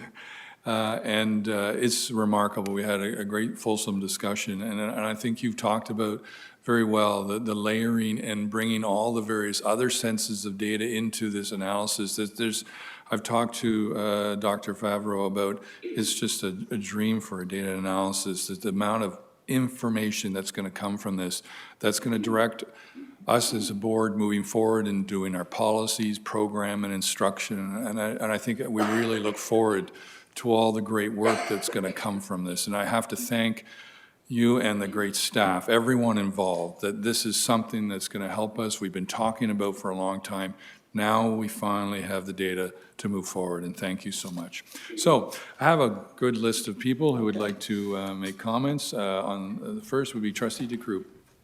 Thank you very much, and through you, Chair. I want to thank you, Associate Director, for all the work that you've done and put into this, and also for your vision and leadership of where this can go, and the potential for all of this data. I want to thank Dr. Favreau as well and his team for, teaching us how to gather all this information, because that's not easy. I wouldn't have known where to start. So thank you for all of the work that goes into it. But really, it's exactly what you just mentioned. This isn't just about collecting data. This is about what is our vision for the future and how do we get there? How do we take a system that we've heard so much concerns about and now take a look at the data, take a look at the students that we are representing, take a look at the population that we are serving and serve them better and create a system, an education system that works for the students that we serve. So I think it's amazing work. It's only the beginning. This is going to take years. So I'm glad, you're probably going to stick around for a long time. I don't think she's retiring anytime soon. And a couple of things that really stuck out to me is the hungry at school part. It's the hungry at home part. And I think some of those conversations are very rich conversations in terms of where are those pockets where kids are reporting that they are hungry at school. And what can we do about it? Because we can do something about that. And even the hungry at home conversations, we need to look at how we can connect some of the schools or some of the communities or some of the students that are that are impacted to service organizations. And if maybe we could look at how we can not only put resources and supports into the schools from the board's perspective, but also look at how we can partner with community organizations who are already doing the work, but they may not have the connection to our schools. I get a lot of phone calls, and I'm sure everybody on this board gets emails and phone calls from community organizations who are looking to do work in our schools. And unfortunately, a lot of the time, there's just everybody's too busy, or there's just no time. So I think those are key conversations to have. How can we work with our external community partners to support the kids in the schools when they need it? And of course, we're going to be looking at allocating resources and ensuring that our resources are being allocated to serve the population in the best way that we can. I think this is incredible. It also informs I believe it was Trustee Kathy McDonald's motion about an anti-racist policy, which I believe is in the works. I think it informs the reason why we need to be doing some of that work, why we need to be having these conversations, and even though they are a little bit difficult and sometimes a little bit uncomfortable. When we take a look at our workplace census and we take a look at how that data relates to our student census, it would be interesting to look at how those two relate to one another, and go from there. But I think this is incredible. I don't think it's news to anybody that Peel is a diverse community. We've always known that. But I think it's important for us to be able to see the real data and look at the numbers for what they are, and look at some of the I'm going to call them shortfalls of where we need to be working on in terms of student belonging. How do we get there? Who are the kids that don't? Exactly what you said. Who are the kids that feel that they're reporting that they don't belong, and how do we support them to get there? So thank you again. I look forward to watching this work, not watching, but being a part of it as well. And great work. Thank you.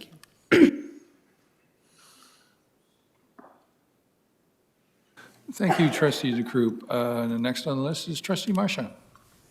Yes, thank you, and through you, Chair. Having done this kind of large population survey, I commend you for the amount of work.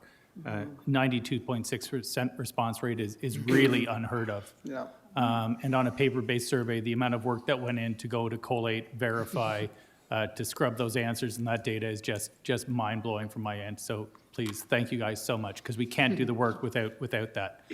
To that end, I do have a question for you, is have we resourced you well enough to go through with the next steps so that in a meaningful way we can get the data and the bigger dive in quicker. And maybe it's not an answer you need to give to us tonight, but if this board does need to dig deeper to find some more money to do that, there's so many other initiatives that we're working on that really require this data to come forth in a meaningful way. And not just this data, but the next data set of this, so that we can use this as a true benchmark to move forward with. Yeah. So again, through you, Chair, we were actually we were nicely funded by the Ministry of Education. The collection of student census data was something that was a push by the ministry, and we would have received a grant to be able to do this work. Obviously, if we felt we needed more, we have used our own resources. Obviously, the research department has required full hands on deck as we've went through the data and will continue to go through the data. Where we may require support, we might come back to you, will be to help support other projects as they have all hands on deck with this. So thank you for that, and you will probably hear from us soon around any other future resources that we'll require.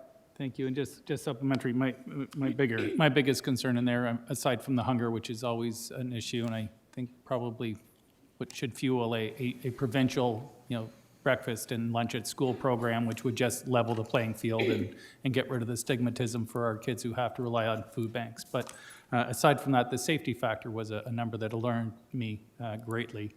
The number of kids who are feeling unsafe, that's big and very worrisome, because kids can't learn if they're afraid at school. And I look forward to seeing what our staff are going to recommend to bring that number down as close to zero as we can. Thank you. Thank you, Trustee Marcia. Next on is Trustee Kay McDonald. Great, thank you. And actually, I pick up where you left off, because what jumped out at me was the number of kids that felt unwelcomed and that don't feel safe, even with the bully, because less than 50% feel no worry about being bullied. So you have a lot that have, the 46.7 never worry about being bullied. But I think that it would be interesting to know who are the students that are feeling worried about being bullied. Who are the students that are not feeling welcomed? And I also would like to know if race has anything to do with it. Another question I have, on 27, I was concerned, for question 27, in the way I interpret it, I think we have a huge problem with regards to the students' comfort level with the adults in the building. So I found that, disconcerting. So in terms of if you could dig deeper and see, when students are having issues, I see the friends, they felt very comfortable with their friends, but in terms of identifying, at least every kid should, to me, feel comfortable that there's one adult in the building that they could go to. So I think, I was a bit concerned of those numbers. Also, I don't know if there's any way of capturing, like the bullying. Who are the people bullying the students? So is it their peers? Is it like adults in the building? Is it the neighbors as they walk to school? Like, who are the people that are bullying the students? It was interesting to see the diversity of the school in the elementary level, so I'm really waiting for that, to see what's happening. Because I, like I'd mentioned before too, I was surprised at the numbers in high school of the Black population. So I was just wondering what happened to them in high school. Are they leaving our school, or are they heading to other institutions? I just want to know what's happening to that population. In terms of the hunger part 2, that also I found shocking. And I was just wondering, in terms of the poverty action plan, is there any way to consult with because we have a large portion of kids, that an acceptable amount of kids that are going hungry, both at home and at school. So how can we use this information to inform our poverty action plan, to make sure that we're consulting, because it's important it's all well and good to have an action plan, but I think it's important to speak to the people that are actually experiencing poverty, because a lot of the, like say, staff or teachers don't necessarily fall into the poverty category. So I think it's important so are there plans to do that, like consult with? So through you, Chair, I'm going to defer to Director Joshua, who's been working around the Poverty Action Plan. But before he speaks, what I'll just speak to, I think, is what you're talking about when we're looking at identity and we're looking at everything from an anti-oppression framework. It is really important as you're engaging in any of these pieces that those who identify in whatever the identity we're looking at are consulted and are included as part of the work in the action plan. Thank you. So through you, Chair, thank you, Trustee K. McDonald, for the reference to our Poverty Action Plan. And we're looking forward to bringing, first of all, a report forward to one of our committees, and then we'd like to present some information at a public board as well. And you make a very valid point that part of our action plan and our work to date has been to reach out and capture the voices and the experience of the people who are actually experiencing this. And so we also look forward to the connection to the data that we'll receive from the student census so that we can drill down even further and target some specific groups of students within those areas that we've already identified as high in terms of poverty challenges. So it's a very important and valid point, and you'll see that reflected in our progress to date with the action plan. Okay, thank you. And in terms of one of the things I was looking for the report too is finding out more information about how kids are feeling, if they're feeling discriminated in the board, if they're feeling like the experience with racism in the board. So was that captured in terms of racism? So again, through you, Chair, the only way that we would be able to get something close to that is when you're looking at this notion of sense of belonging. We did not ask specific questions around discrimination. What we can do at some point towards the end of the school year is take some of our identity pieces and cross-reference them with the data around, for example, sense of belonging. So as I spoke earlier, who are the students that are saying that they don't feel accepted by other students? Who are the students who are concerned about themselves not being reflected, for example, in the topics that they're studied in class? So those would be the types of connections that we'll be able to eventually make and be able to look at them through the various identity factors such as faith, race, ethnicity, etc. Okay. And another question, did you get any feedback, like did you do exit tickets, or did you get any feedback about the process itself? Like what was the feedback with the students with regards to the process? So what I can share with you, we did do, again, sorry, through you, Chair, we did do a pilot before we engaged in a full-fledged census in our elementary and our secondary schools. We did do a pilot in, I believe it was the Fletcher's Meadow area, and the students and the staff provided us feedback on questions that worked, what didn't work, what they were struggling with, as did teachers and other educators. And we took that feedback and we applied it to the current census that was eventually delivered. So we didn't do it after that fact. However, we did do it as a pilot before administering the full census. Great, thank you. And thank you very much to you and the amazing research team. Thank you. I always enjoy your data, Roy, so thank you very much. I have now Trustee Crocker. Thank you, Chair. And I'd like to, through you, thank my trustee colleagues to my right, three in a row of them, I think, all zeroed in on the hunger piece. And that's critical here. I was speaking with a middle school principal today who, unbidden, started to tell me about her concerns about hunger in the community. And it's not a community where you would drive down the streets and think, oh, poor people live here. You have to look pretty closely at some of these $1.5 million homes to realize that nobody's parking in that garage, somebody's living there, and so on. We all know the signs. So that's some hard data that we have to inform some very, very important work. Secondly, Chair, with your indulgence, I'm going to speak on behalf of both myself and Trustee Lawton, who had to leave.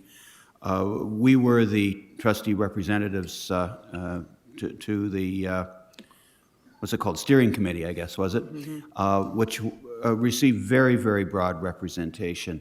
And we spent many Wednesday mornings hearing from a wide range of employee groups. I don't think I've ever been in such a large group where there was such freedom to speak, and everybody was listening. And we were guided all the way by Associate Director Graywall and by our research and accountability staff and our communications people. So I thank them for all that work. I know there's a whole lot more ahead, and yeah, if you need more resources, I think we've got support for that here. Thank you, Chair. Thank you. Next, we have Trustee Sohi. Thank you, through you, Chair. Thank you. This is wonderful, and I can't thank enough the research and accountability team, Paula, Amy, and Associate Director Pauline Garibal for your leadership on this. This is really an eye-opener for all of us to see, and then a lot of work for the board and my colleagues to dig deep down into this data and see what we want to achieve through this. The two things that really I can say bothered me, one was the hidden poverty and how the kids are coming hungry to the school for that many number of days in here. And even at home, they're hungry, and how we can support them. And when the kids are hungry, when the basic needs are not met, how we are hoping that they will, achieve success in here when actually they're hungry. So the second thing is 49.2% are unable to report or don't feel comfortable in the reporting bullying, which is like they don't have that kind of a relationships in their life. They're not reporting to their parents or they're not reporting to their friends. So how we can anchor these students and have any adults in their lives where they feel comfortable in talking and then reporting if any of these incidents are happening. So I'm not sure if the adult reflection of themselves seeing in the staff would be another thing, and who these students are. So those are the things that we really need to look deeper into and how we can address these. Again, thank you so much, and looking forward to the details of this and also the elementary school data to move forward from here. Thank you. Thank you. Thank you, Trustee Sohi. So Trustee Benjamin.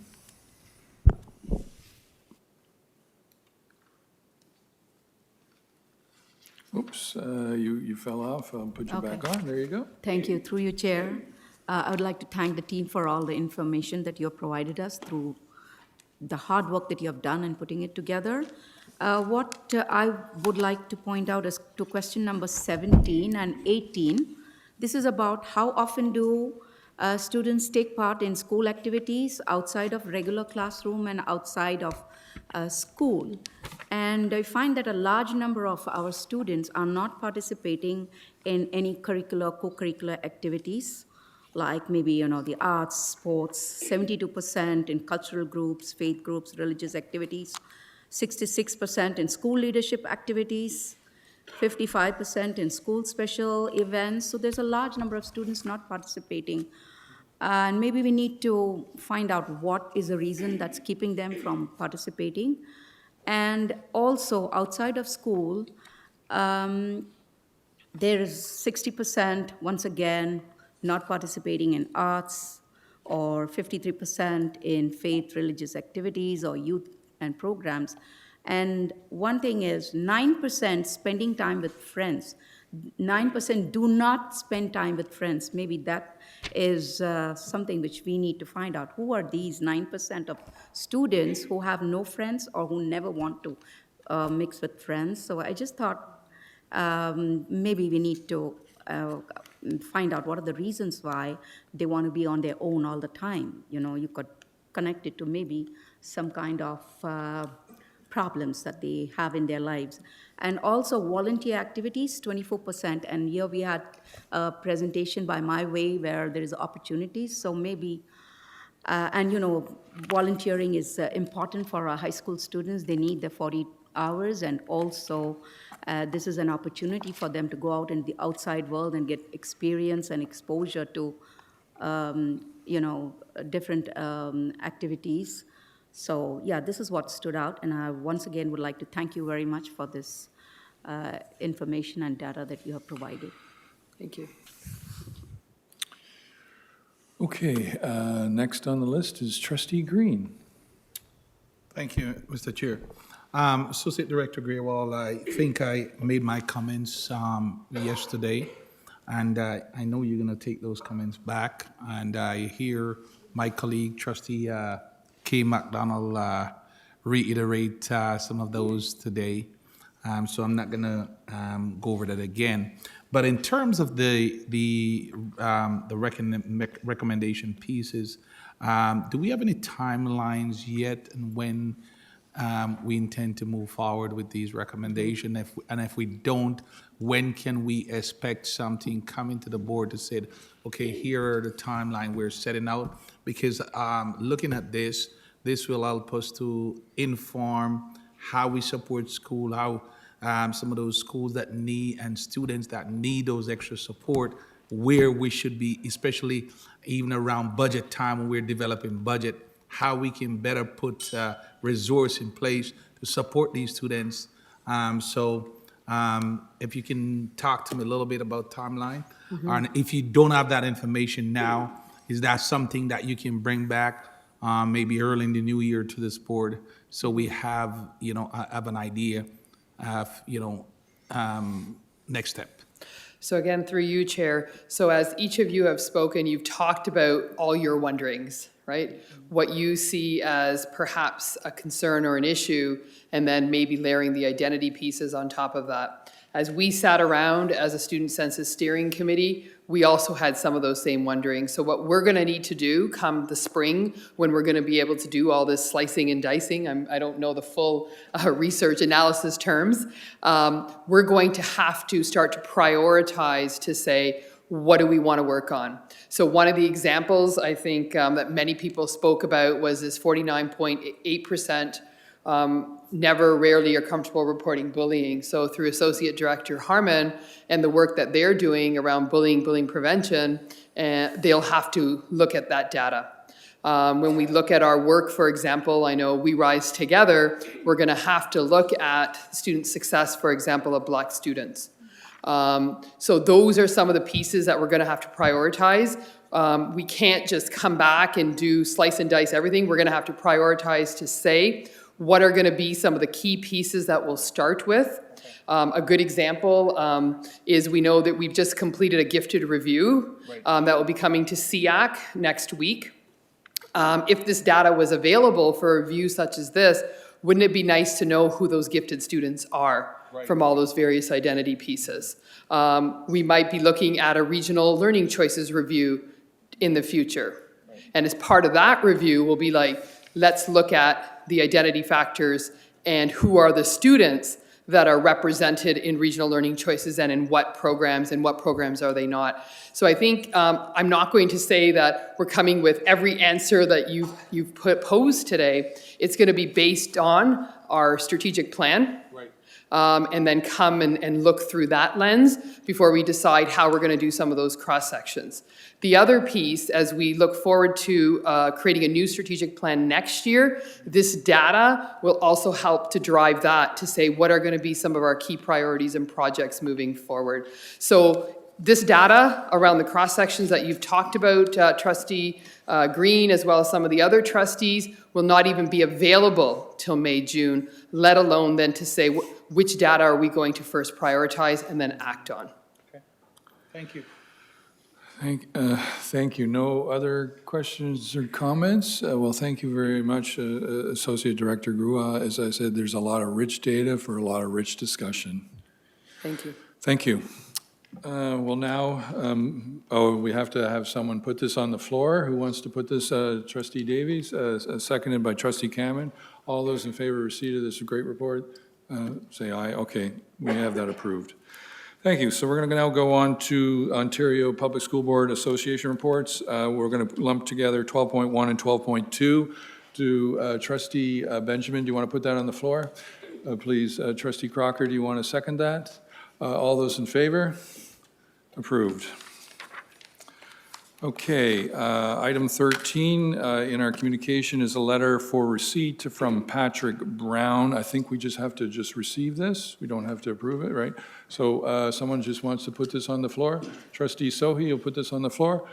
We don't need a seconder. It's only receipt, right? Oh, I do need a seconder? No, I got two. I got the two. Okay, thank you. Trustee K. McDonald is the seconder. All those in favor receipt, or sorry, before we do that, does anyone want to speak to it? Okay, all those in favor, receipt of the letter, passed. Okay, we're now on to response of administration to questions from trustees. So we have 14.1 written response. 14.1 will be coming up in a future agenda. 14.2 written. Okay. Yes.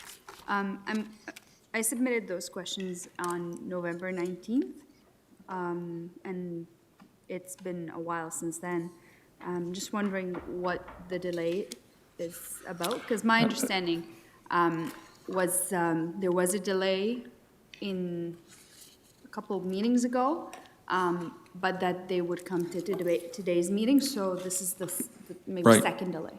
Right, and I appreciate that. So this is it's something that's now come into my lap, and it's on my priority of questions that I'm supposed to respond to. The reason we did not respond is I had to seek legal advice on this one. So I'm waiting for that response, and then we can get the questions. Mike Nitsigone. So you had to seek legal advice on how much money the board has spent on, how much public funds the board has spent on something? I understand that, and I did. I'm sorry. That was the advice I got. So I have to work with our appointed lawyer that we met today. And the advice that you've received, have you received the advice or not yet? Okay, so. Sorry, I don't want to. No, I appreciate that. Yeah. I'm not trying to avoid the question. Yeah. So now that we have legal representation, I can now get the response. Oh, I understand. So the new lawyer will be responding to this question? No, the lawyer will facilitate the response for us as trustees. Oh, I understand. Okay, thank you. Thank you. Trustee McDonald, you want to add to this? It's not really something on the. What's that, sir? Or, sorry, you want No, to the next question you want to speak to? Okay. So do you want, just be a sec, I'll put you, what clarity would you like to know? Yeah, so are you taking all of them together? Sorry? All of them? No, we're going to do one at a time. One at a time. So we'll go Okay, on no, to. so just to ask about the lawyer, because you're speaking with response to the amount of money that is costing us, right? Yeah. So I wonder, isn't that general public interest, like why is it require legal opinion to get, and again, that's more money spending for somebody to get just information that, no, is available to them. I appreciate those comments. We have to go through our lawyer to get that information. Okay. Okay? So we're going on to 14.2, written question submitted by Trustee Sohi. Trustee Sohi, do you want to put that on the floor? Okay. Do I have a seconder for this? Trustee Marchand, would you second this? Okay. So I'll let you talk, Trustee Sohi. Okay. Through you, Chair, I would like to thank Associate Director Mark Herman for providing the answer to my questions that I asked on November 26th. To my answers, it says that initially when we hire the office assistants, we provide them the training. To my understanding, when we talk about any corporations, the front administration is the face and they represent our schools. And some of them, they are there for more than 30 plus years, and the demographics has been changed the community has been changed around the schools.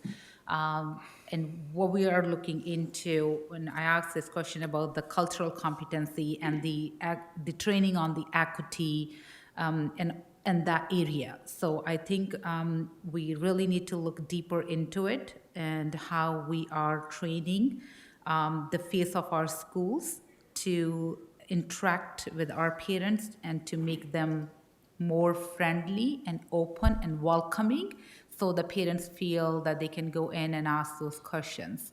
I think I need a little bit of more that if this training is mandatory or we are looking into in the future to make it mandatory for everyone after a couple of years. Thank you again so much for answering these questions. I think the census data we got today is also, we need to look deeper into that how we are reflecting the communities and making them feel welcomed at our front desk. Thank you.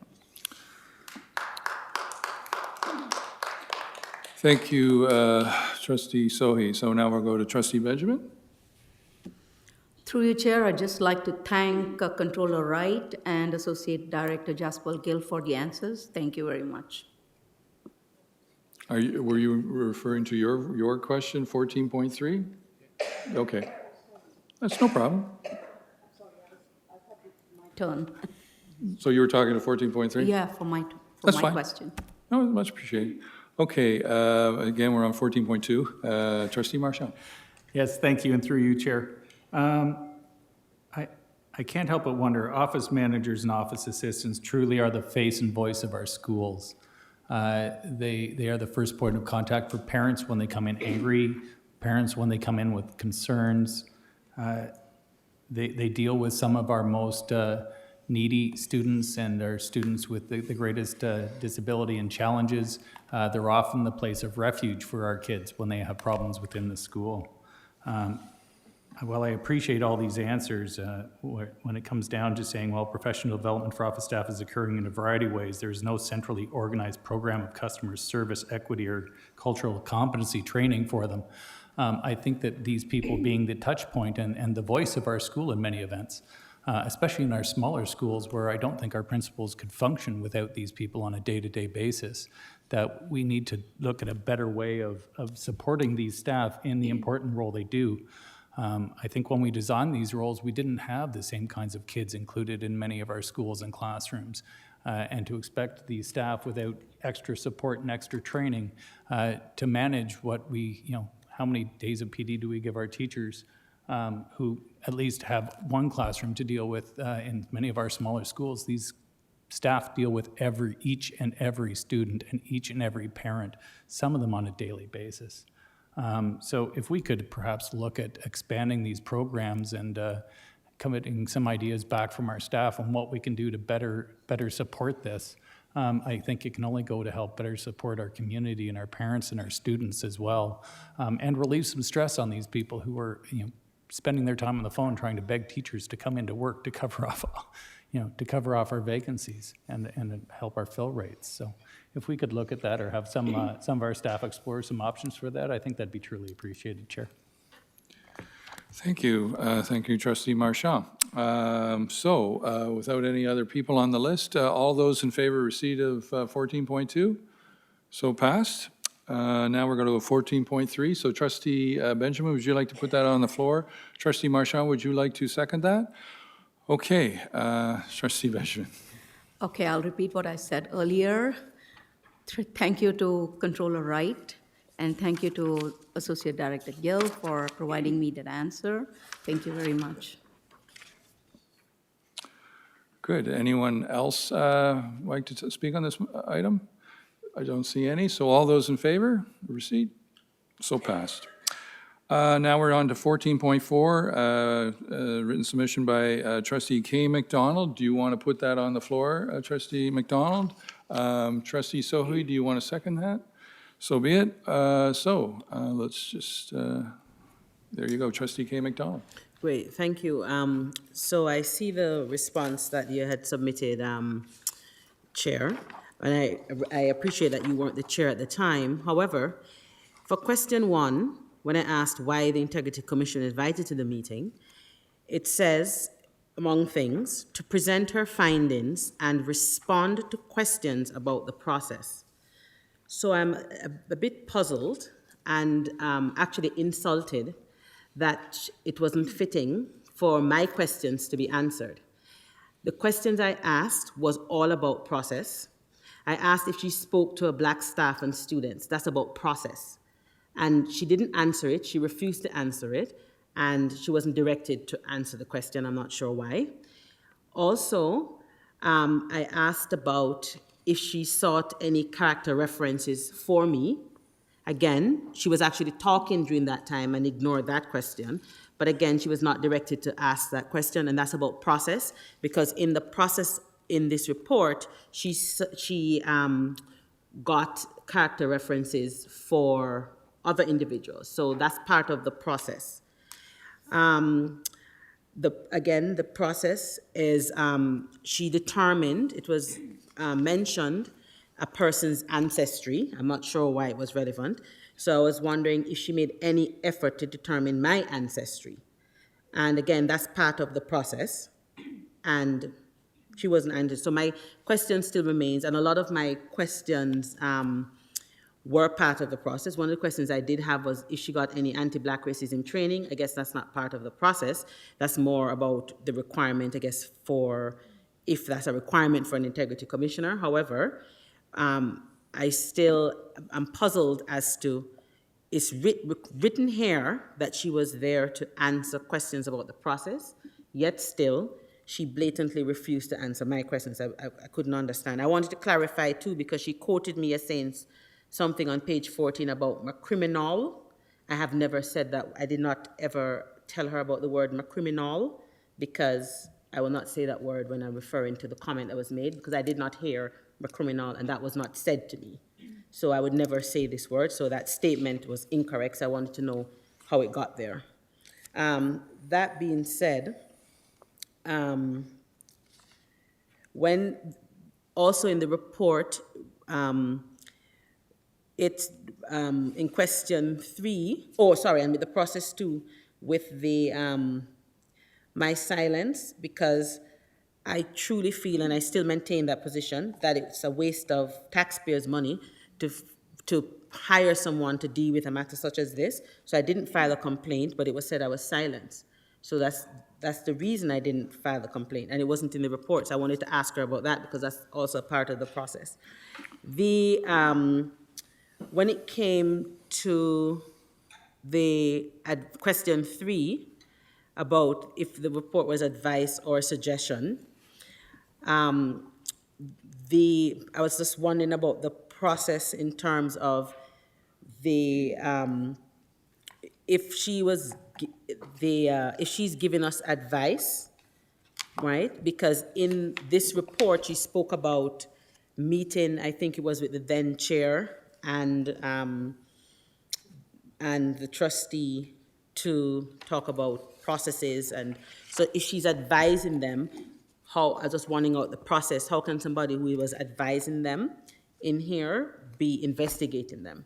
Because then that's part of the process. So I was just wondering about those things. And the report didn't answer, I guess, why she was there to respond to questions about the process, but she hasn't responded to any of my questions. Thank you. I just wanted that noted. Thank you. Okay. Thank you. So we have a motion.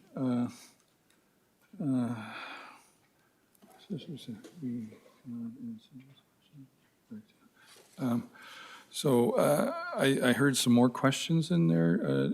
So do you want those answered? Okay. Do you have those written down?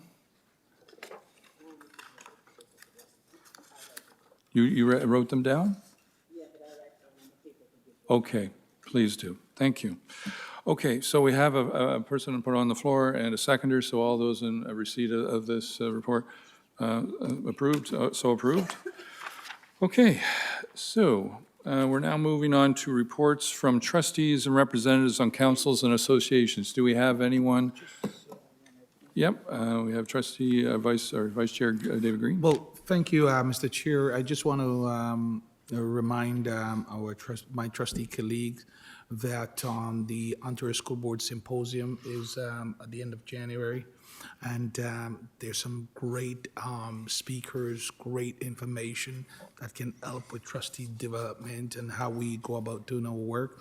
So if trustees are interested in attending, please let Linda know so she can register you, because I can tell you right now, the hotels, from the information that we got, they're booking up really fast for that particular weekend, and they would have to move to the DoubleTree, and then that mean you would have to walk a good distance to get to the program. So please take the opportunity, and I would encourage all my trustees, especially those ones that are new trustee. It's a great opportunity for not just trustee capacity building, but also to network and learn from other trustees across the province. Thanks.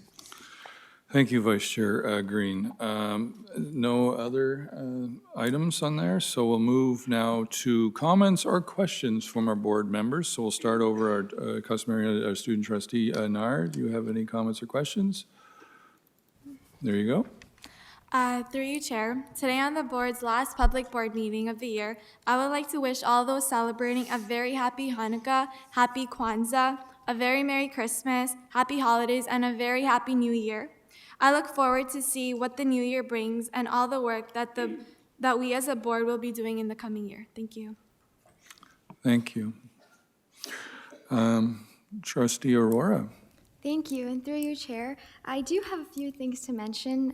Well, firstly, I know that the Peel Regional Police has been going around to many schools, giving assemblies and presentations on the proper use of technology within our classrooms and even at homes. And I just wanted to thank them for all of the recommendations and suggestions to students and for creating that safe environment and also empowering their parents to understand the importance of safe practice of using our devices at homes. And I think that in the future, it would be great to see more partnership with the Peel, the regional Peel Police in focusing on how to create safer communities, both online and within our school environment. Secondly, I did see some posts from the Ontario Ministry of Health on our social media about vaping. And I know that our Director of Communications and our Communications Department has done an excellent job with posting all of these posters within our classrooms as well, in our schools, sorry. And I just wanted to reiterate the fact that vaping is very common within our schools now. We see it everywhere, but it's important for our students to understand that it is not harmless.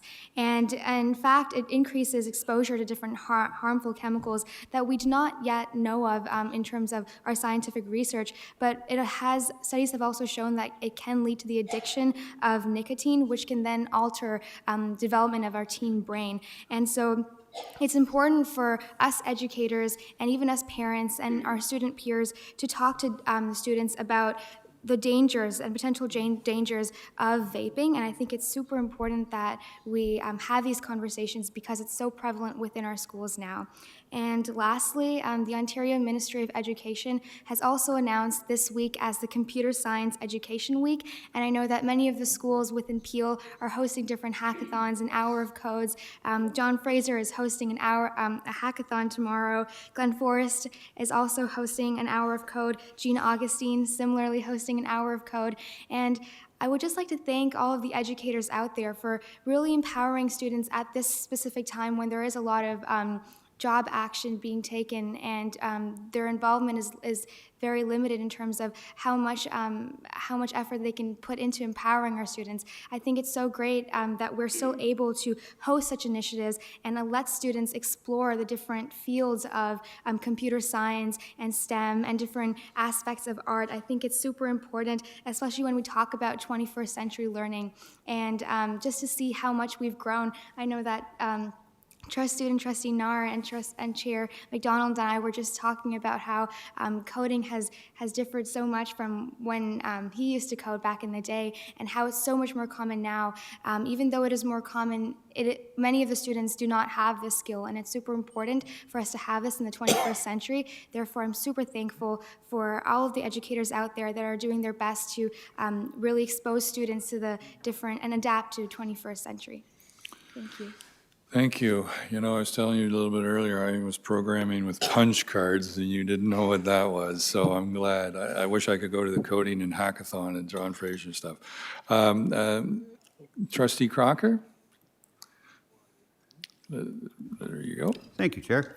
And through you, on the last Saturday of November, School Superintendent Dr. Gail Solomon Henry and Trustee Benjamin and myself were joined at Dolphin Senior Public School for their 50th anniversary. It was a really cool thing to be able to say to people when I handed the inevitable plaque over that both the chair of the board and the director of the board had given up their Saturday to come to Streetsville. And what was even cooler was that the first principal of a 50-year-old school was there and was able to address the community. And it's not intuitive that a person can come to a 50th anniversary as the first principal. That, I would say, has only been eclipsed in my experience by last year's 60th anniversary at Streetsville Secondary School, where the first principal was there 60 years later. I'm sorry to report to the board that former Principal Lloyd Dobson died this past fall. His passing, I think, should be noted here because not only was he a secondary principal with the Peel Board, he was a school superintendent, he was an associate director, and I understand for a time was the acting director. Thank you, Chair. So just to remind trustees, when you mention a school, there's a donation required to the United Way. Thank you so much. I'm going to give you an advance. I think it's... Okay, next is Trustee McDonald. Kay McDonald? Money in the bank. Money in the bank. Thank you. Thank you. Through you, Chair, I just wanted to thank Patrick Brown, the Mayor of Brampton, for his letter and support for continuing to work towards ensuring that all kids feel welcome and that we address anti-Black racism. So I just want to publicly thank him. Thank you. Trustee Marcia? Yes, thank you, Chair. I too would like to just pass out my season's greetings and a Merry Christmas to all that keep it amongst our staff. And in this season of giving, I'd like to acknowledge all of my schools in South Mississauga. I'm sure across Peel, but particularly the high schools and schools down in my area that have donated so much food, clothing, mittens, gloves, time, energy into Mississauga Food Bank, and particularly down in my area, the Compass Food Bank. And a special note out to Miss Hines and the young women's choir at Cawthra Secondary, who went and sang at the Bite fundraising dinner to help raise a lot of money for my neighborhood and our community at this time of when so many of us are so thankful to have. It's good for us to take some time out and remember those who don't. So a special thanks out to those, and yes, I will come and pay my money. Thank you. Well said, Trustee Marcia. Trustee DeGroot? Thank you. I also wanted to take this opportunity to say a couple of things. It is our last meeting before we take a bit of a break, and we'll be back in January. I too want to thank the Mayor of Brampton for sending this letter to, voice a strong support for the equity work that we need to do, especially around anti-Black racism.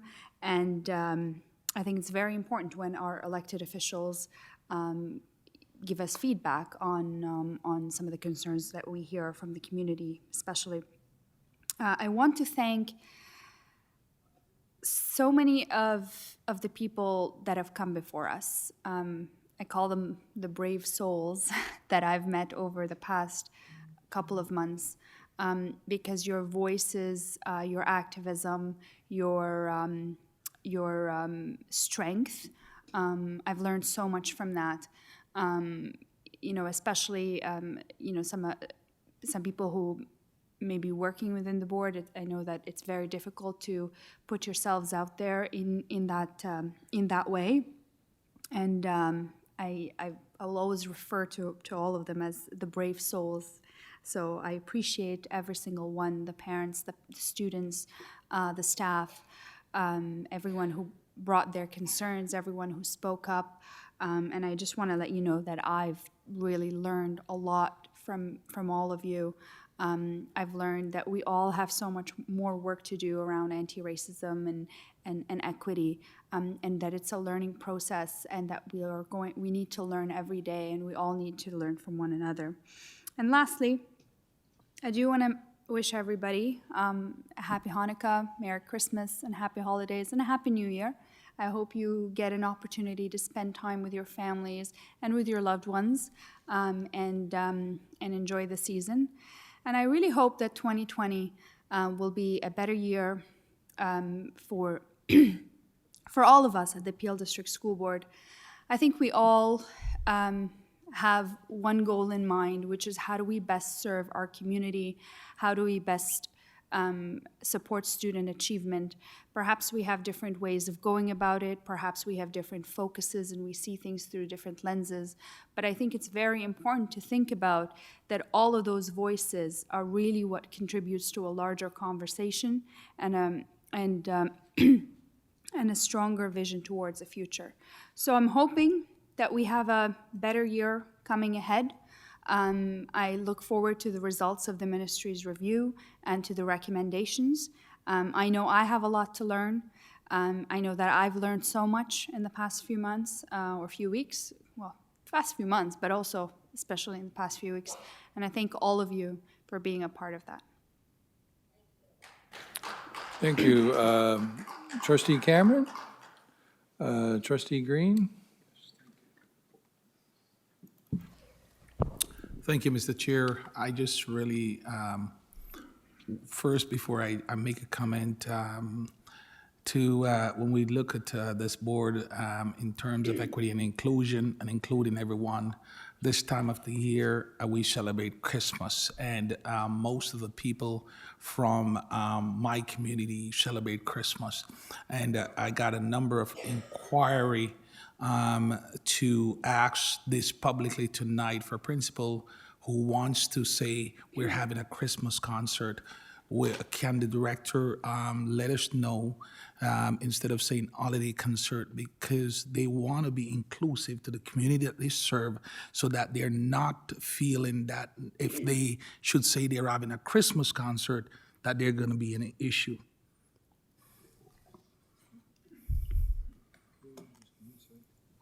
Thank you. Through you, Chair, thank you for that question. I do want to support and let our public and those who are asking to know that, yes, you can say Christmas concert, as we have many other celebrations throughout the year, and we certainly have Eid celebrations, Diwali celebrations, among other things. What's very important is that you consider recognizing, as you recognize Christmas, you also acknowledge and recognize other faiths throughout the year. If the concert itself is about Christmas, it's absolutely okay to focus on Christmas. If you are including other faiths and other celebrations, such as Kwanzaa or Hanukkah, that it would be appropriate to consider naming those as well. And some choose to say holiday, but it would be important to point out other faiths. But in answer to your question, simply yes, it's appropriate to name something a Christmas concert. Okay, thank you. And just want to just take the time to say to staff, student, and to the community members, I want to thank you for your support and dedication and commitment, and to the community that has been coming out day after day, night after night to be the champion for our community. I want to thank you for standing up for what's right. And I want to take the time to each and every one because I believe that we are all in the business here. I can speak from myself, and I know this board is committed to ensuring that whatever we do as a board, we're providing the best opportunity for our student to able to succeed in life and becomes the leaders that create change, that have lasting impact. So with that said, I want to thank you for your support, and I look forward to continue working with each and every one of you, and that as we take this time to relax over the holiday, I want to say to you, thank you, Merry Christmas, Happy New Year, and for those who don't celebrate Christmas, happy holidays to you. All the best. Thank you. I look forward to seeing you and working with you in the new year. Trustee Davies, do you have any? Okay, Trustee Benjamin. Thank you. Through you, Chair, I would just like to add to what Trustee Crocker said, that it was really wonderful being at the 50th anniversary, but I'm not taking the name of the school, but I'll still give you the $2. What impressed me was that the former principal recognized the counselor, George Carlson, who was one of his students. And the school band played an original piece which was set to music by one of their teachers. And it was really wonderful to hear that performance. The next comment that I would like to make is about a meeting that I attended on 5th December. It was a community safety event at the Light Presbyterian Church in Malton. And this was organized by the Malton Community Services, and a lot of organizations got together. And it was mainly related to the gun violence that took place some time back and where we lost one of our students. So they invited the newly appointed Peel Regional Police Chief, Nishan Durayappa, and he was a chief spokesperson. The community came in large numbers, and they expressed their concerns about the problems that they are facing, about the security issues and things like that. And Chief Nish, as he wants to be called, was very, very welcoming, and he gave a response to all the concerns, and he promised that they would reopen the police, the 12th Division Police Station in the Westwood Mall, which was well received by the community, and I think it's going to help in improving the security of the people in that community. Thank you, and I also would like to wish each and everyone here and all over the board happy Kwanzaa, happy Hanukkah, happy Merry Christmas, and a Happy New Year 2020. Thank you. Thank you, Trustee Benjamin. So does that count indirectly, saying you were at the school celebrating? Yeah, okay, thank you. So Trustee Sohi, it's... Thank you. Through you, Chair, I would like to say thank you. Thank you to the whole extended Peel family, parents, students, teachers, senior administration, the colleagues. Lots of learning, lots of good work that was done in 2019, and looking forward to 2020 with our community partners to move forward. Every year is the chance to begin new, begin again, and people start healthy resolutions. And let's us start our new year with each other, with positive thoughts, hope, and inspiring each other, work together towards the student success. Happy holidays and Happy New Year, everyone. Thank you. Thank you, Trustee Sohi. I've heard some very eloquent words around here, wishing everyone the best in the holidays ahead, and I just want to echo those. I don't think I can say such eloquent words, but I know this is a time for everyone to reconnect with family and spend that time looking at what has happened over the year, celebrate the greatness that we have, and look at a promising and better future ahead in the new year. And I wish everyone the best as we move forward, not just as a school board, but as our families. We all have struggles, and we all come together as families to help us lift each other up. So, Can you ask trustee to hold the weekend of the first weekend in February? first week of February. The Friday evening and the Saturday, they could just put in their calendar and hold it. So just a comment, following up on conversations earlier today, looks like we're going to be trying to hold the weekend, the first weekend of February, Friday and Saturday, as our professional development weekend. So have that look in your calendars and circle back with emails to Vice Chair and myself about the availability on that. So we're moving on to the public question period. The public question period was introduced by trustees to allow members of the community to ask questions of the school board. All questions will be addressed to the chair, that's me, and will be issue-based. Like the delegation, it will be respectful and not name anyone, any position, or organization in a disrespectful way. If you would like to make a comment, we will refer you to the delegation process, since that is the time on the agenda for comments, and today and now is the time for questions only. Please come forward, introduce yourself, indicate where you're from, and ask, for me, one question at a time so I can respond one question at a time. I will do my best to answer your question or direct to the question to a staff member or appropriate person.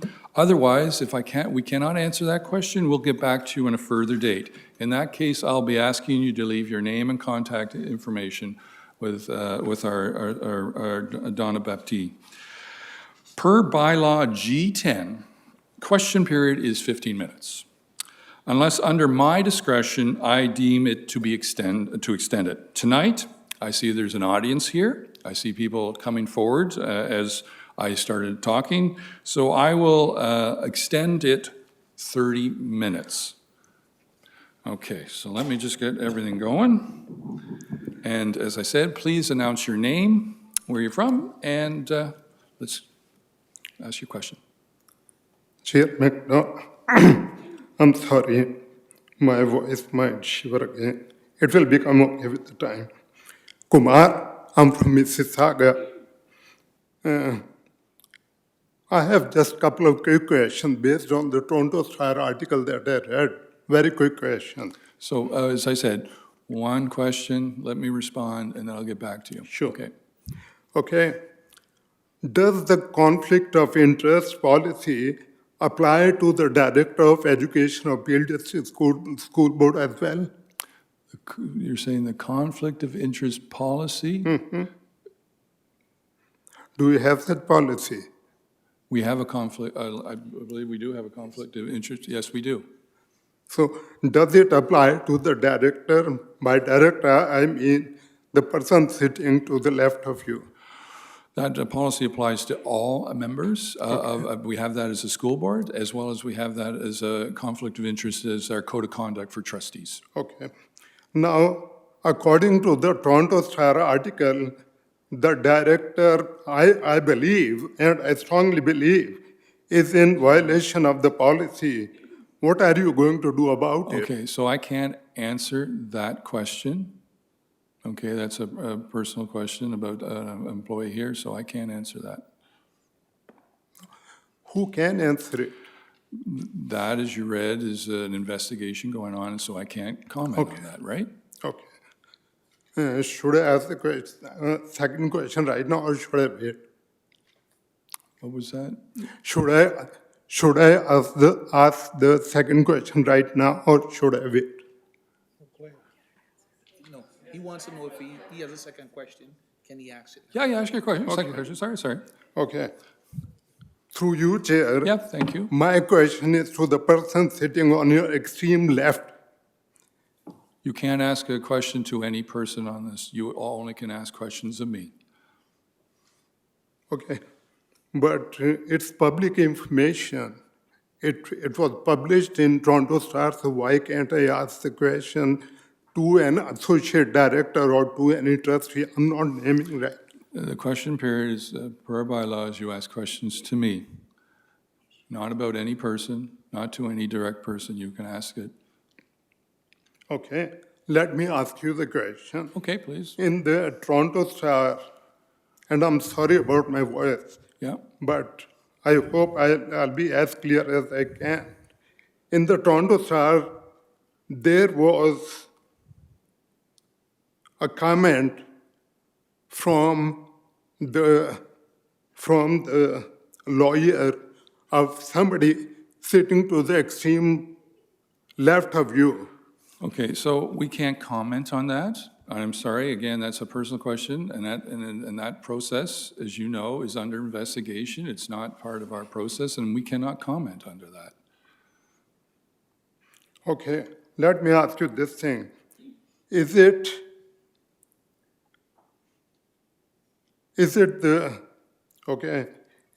policy or directive of the school board to punish people who raise questions about human rights? I'm sorry, my hearing's not that great, so did you catch that? Yeah, yes, just a sec. I believe the gentleman was asking if it was the policy of the board to punish people who bring complaints of a human rights nature. If it's that. Yep. So, no. That is against the human rights policy and process, so when you go through anything, so no. Okay.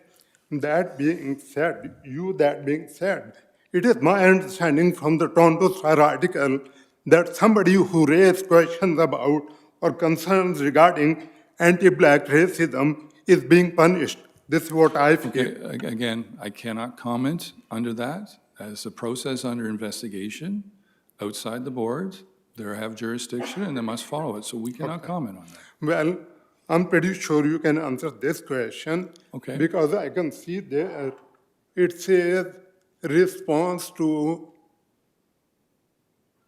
administration to former questions.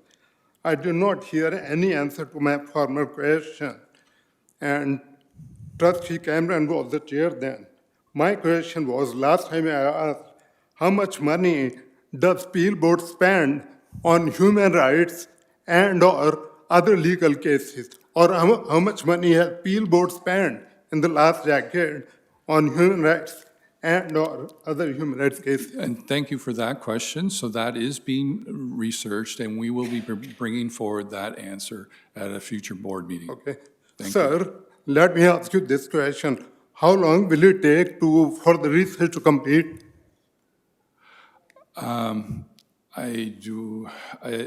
Unfortunately, it has to go through some privacy and confidential and see, because we have to be very careful how we don't identify any one specific thing in our reports, and we have to group it up over periods as you request, or has been requested. So we'll be getting back to you hopefully by the next board meeting. Thank you. Thank you. So do we have another question? So please announce your name. I'm Kola Iliamade. Yep. So, through you, Chair, my first question is about the toxic work environment here at the board. So, I'd wish to ask the Director of Education, through you, if he and the Superintendent of Curriculum recently made disparaging remarks to staff members about two former We Rise Together coordinators, both of whom are Black women.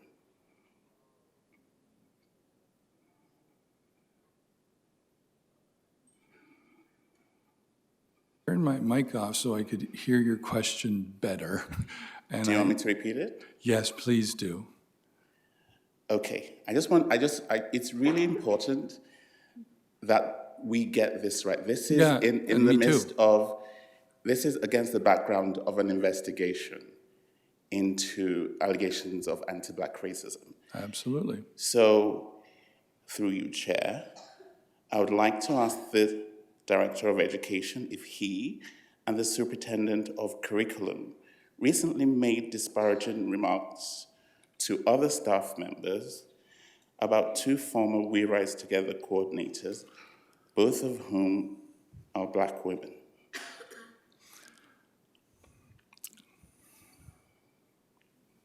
No. So, but what I understand you saying, this is an alleged incident that was said? Are you responding to my question? So I can't respond because I was not there, and I can't respond. So you said no. What does that mean? Sorry. I mean, I can't respond because I don't know. So if you are concerned that something did like this happen, there is a process for which you can put a complaint into our system and get this investigated. And that's what's the process that we should be following here. I can't answer it. I wasn't there. Okay. May I ask another question? Yeah, absolutely. Okay, so you just enumerated that there's a process. The last time I asked a question through a human rights process at the board, that report was buried. So I've tried exactly what you said before, and it was buried.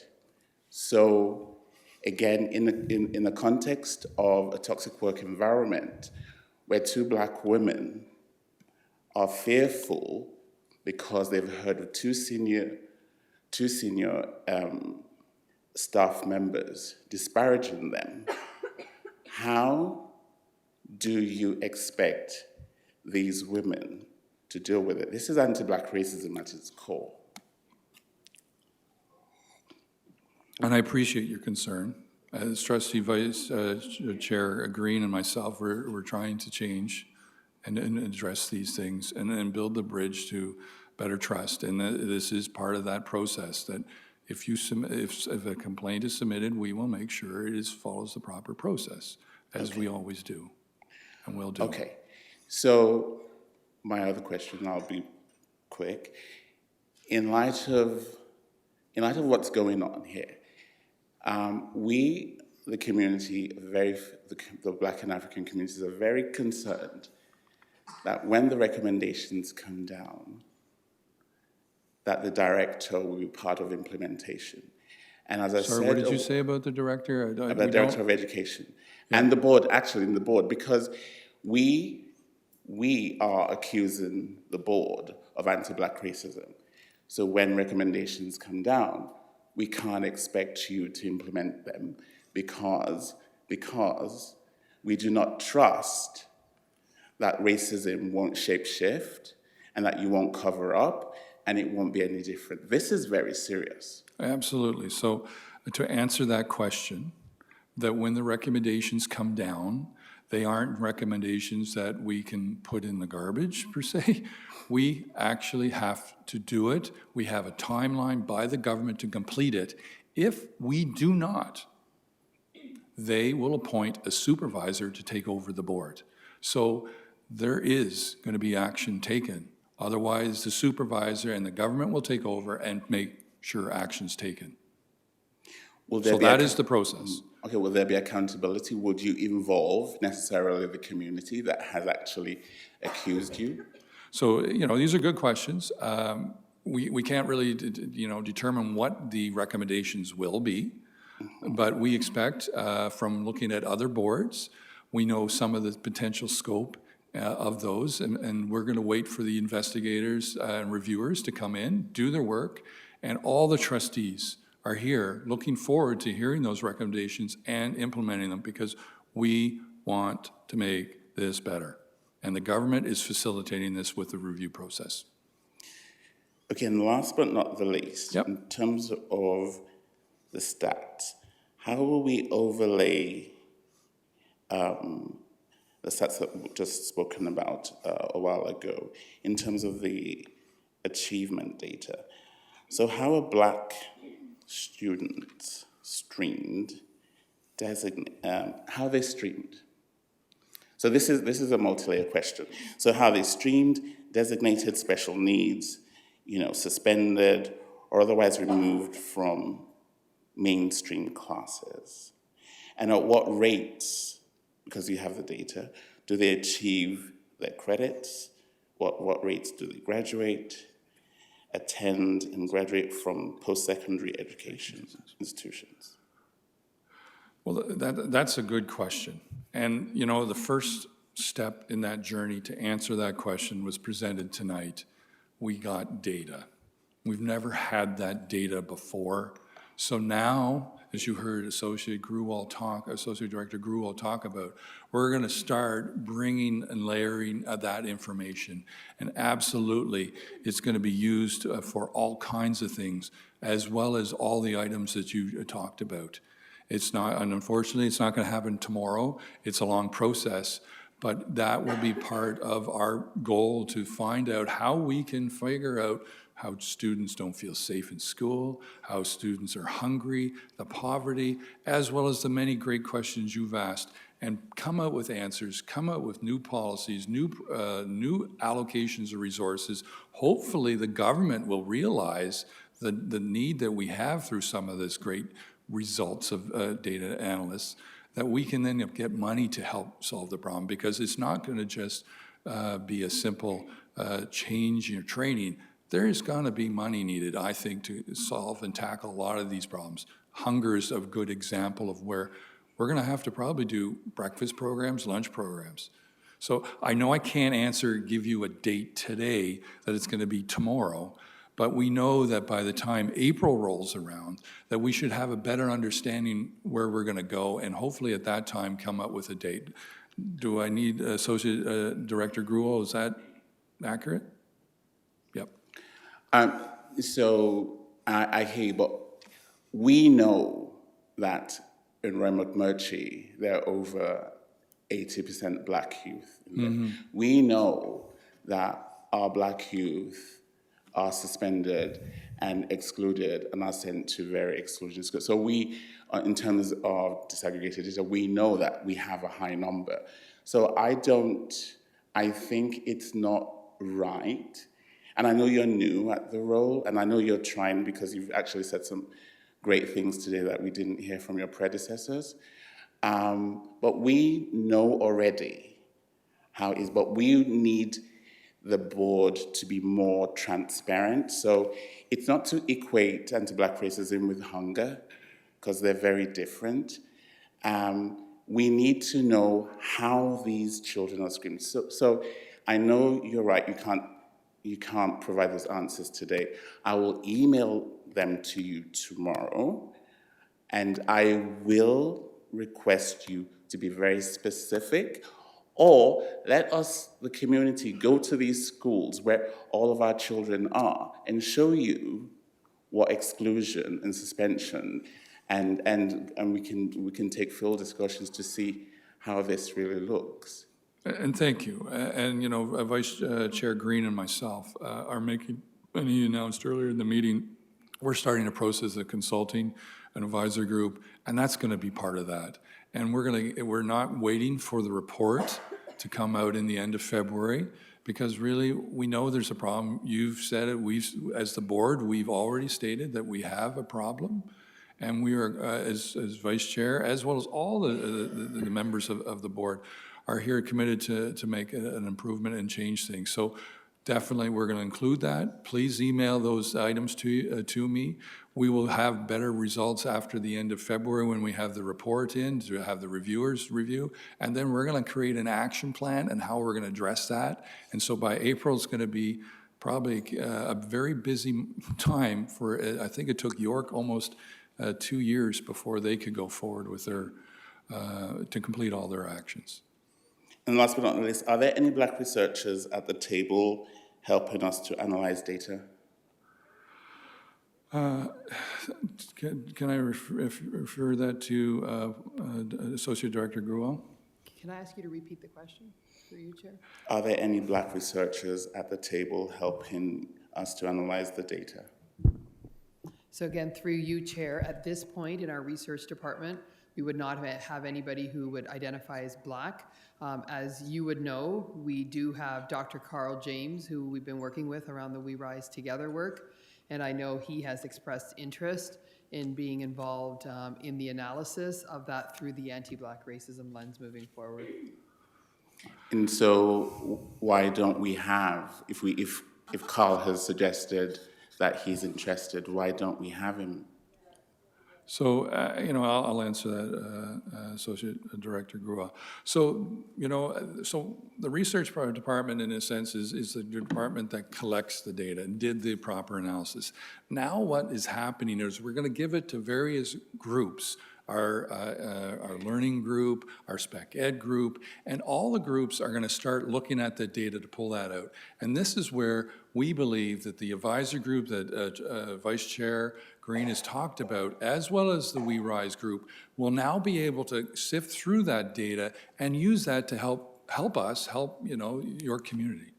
So why don't we have a Black researcher?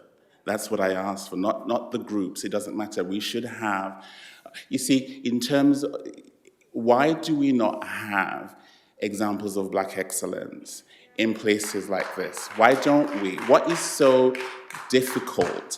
And this is why, I talked about, people will not like it when I talk about 21st century plantation, but this is what we're talking about. We're talking about, you're absolutely right. With the ministry, we don't need the ministry to give us recommendations. There are 43 reports on anti-Black racism in Toronto already. So there are some best practices. But what we're saying is that we are good, and we have people from our community who have brains as good as anybody else's. And so when Associate Graywell says there's nobody in the research department that identifies as Black, and there is an individual who has been saying for the past 2 years, we just put him there as a piece, as a token. There is no reason why he's brilliant and he's well known, he's well published, that he should be in situations where the research, because that data needs to be interpreted. And if data about Black children is interpreted by white people only, we know what we get. Right, and I think you misunderstood what I said, and I'll let Trustee Green follow up, but as you said, the research group gives us the data.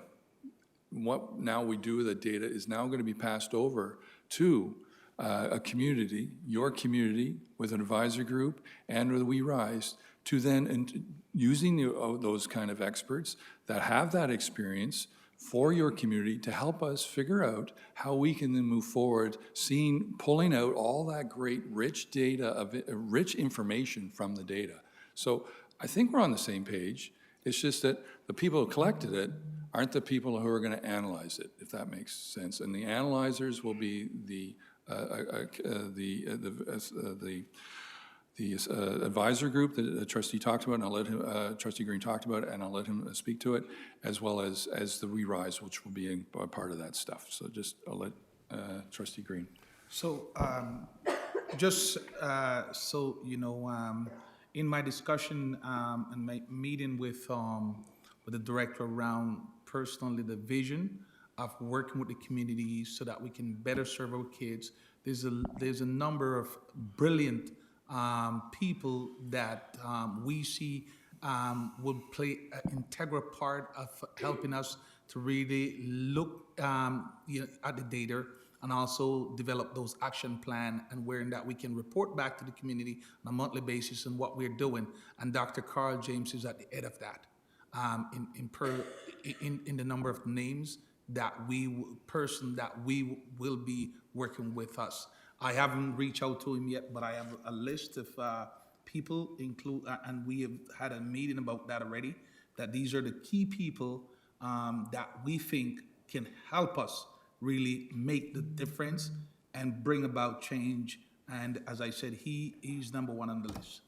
So my last but not the least question is, it's regrettable that I'm being given the runaround.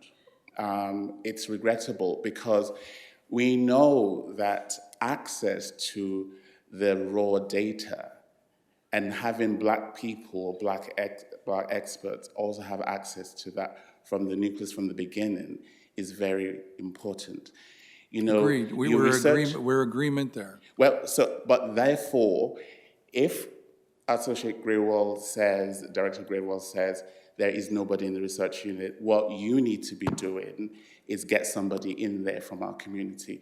You have a communications department that speaks for us, but there's none of us in there either. So this is what we're saying. You speak for us, you analyze us, you suspend us, you do everything, but you don't include us. Thank you. Yeah? I appreciate the comment. So, any other questions? We have, just to let you know, 7 more minutes before the 30 minutes is up. So as I said, please give your name and where you're from. My name's Ashoka from Mississauga. Okay. Shokra, what's your last name? Gruwel. Okay. So if a student or teacher or any staff makes anti-black racism comments, do you investigate? Sorry, what was that? A student? If any student, teacher, staff, or anyone connected with the board makes anti-black racism comments, do you investigate? We only investigate if it's been reported, right? So if you hear a comment from a student that's anti-black racism, do you investigate? That's what the process has been set up, as you probably are aware of in the Peel School Board. So has anyone investigated the Integrity Commissioner because her report is filled with anti-black racism?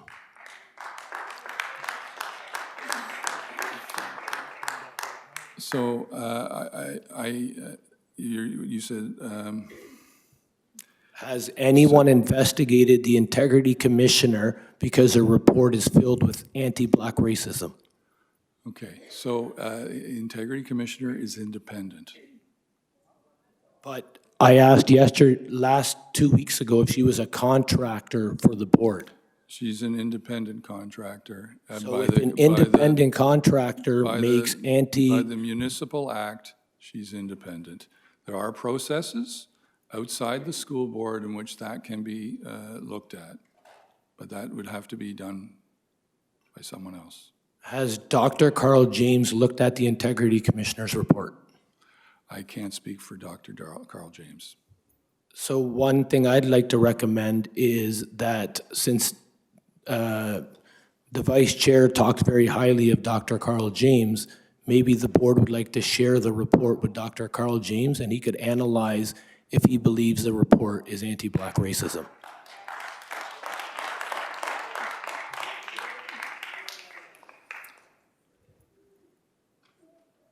Is that a question, or That's a recommendation. The other question I have, is the Integrity Commissioner still working under contract? Yes.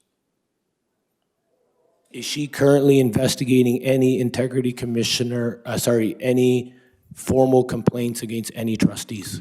That is independent, and as the board is not allowed to know that.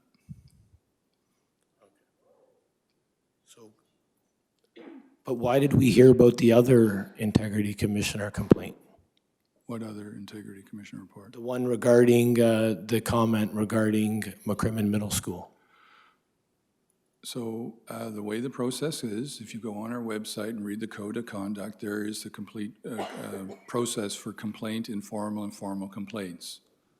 And it's a confidential process until she completes a report and brings it to the board.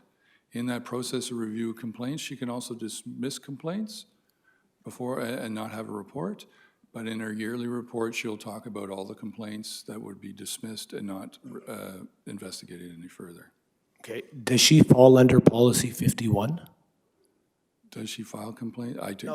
Does she fall under Policy 51? Which is the human rights policy? Yeah, because my understanding, I just want to know, does she fall under Policy 51 of the human rights policy of the board? I will have to take that under advisement. Is she a contractor? I will have to take that under advisement. So Policy 51 says very clearly that contractors fall under the policy. So what I'll ask you to do is leave your name and contact number or email, and I'll get back to you with that. Okay. The other question I have is, do you have race-based data of principals, teachers, superintendents? We have what based data? Race-based data of the demographics of teachers, principals, and superintendents. You probably are aware that we did a staff survey. So we have that information. I think it was done in 2015. As employees of the board, they went through a voluntary survey to collect information on the staff. Students' data, as you just would have heard, was started in the secondary panel, and the elementary panel will be following shortly. Have I shared my employment with you? You shared what? Have I shared what my employment is with you? I'm sorry. Have I shared what my employment is with you? No, I'm just saying as Peel employment. I'm here as a parent. Yeah, okay. So we have no data on the percentage of how many racialized teachers we have, how many racialized principals we have. So Do we have that data? I will ask, because I know it was before Director Joshua's time. I think Associate Director Pauline Gruel, you were here when that data was announced, and I just can't recall, but I thought it was made public. So again, through you, Chair, as trustees are aware, I did send out the workforce census email because I figured these would be conversations that came up around representation. The data is from 2016, and we did look at demographic data for various employee groups, including various teachers, OSSTF, ETFO. We looked at principals, vice principals, we looked at TAs, we looked at superintendents, senior administration, et cetera. And from what I remember, and I don't have the exact number, when we looked at the overall percentage of racialized teachers and educators, our employees, and remember it was 2015, it was about 33% are racialized. Yep. So we have 33% racialized staff, but we have 84% racialized students. And that's not news to us, as you know, and that unfortunately I'll give you one more question, but this has been known, and this has been something that we as the board want to have, and trustees have commented on the fact that we want the staff to represent the students, right? As you may or may not be aware, you know, it's been more problematic since Regulation 274 has come into way. And before we could give directives to our hiring, which was done right at the school, to say, can you please hire someone that represented your population? Today now, it can't be done that way. It follows a process by the government designated, and we have to be based interviews on seniority. So it's made it more problematic, but what we've also started, as you may be aware, the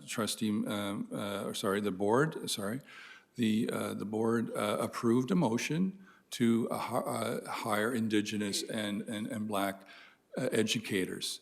And so that has started, and that will therefore at least put people into the pool and increase that percentage. But it has to obviously go through the seniority and the long-term occasion list before it really realizes itself.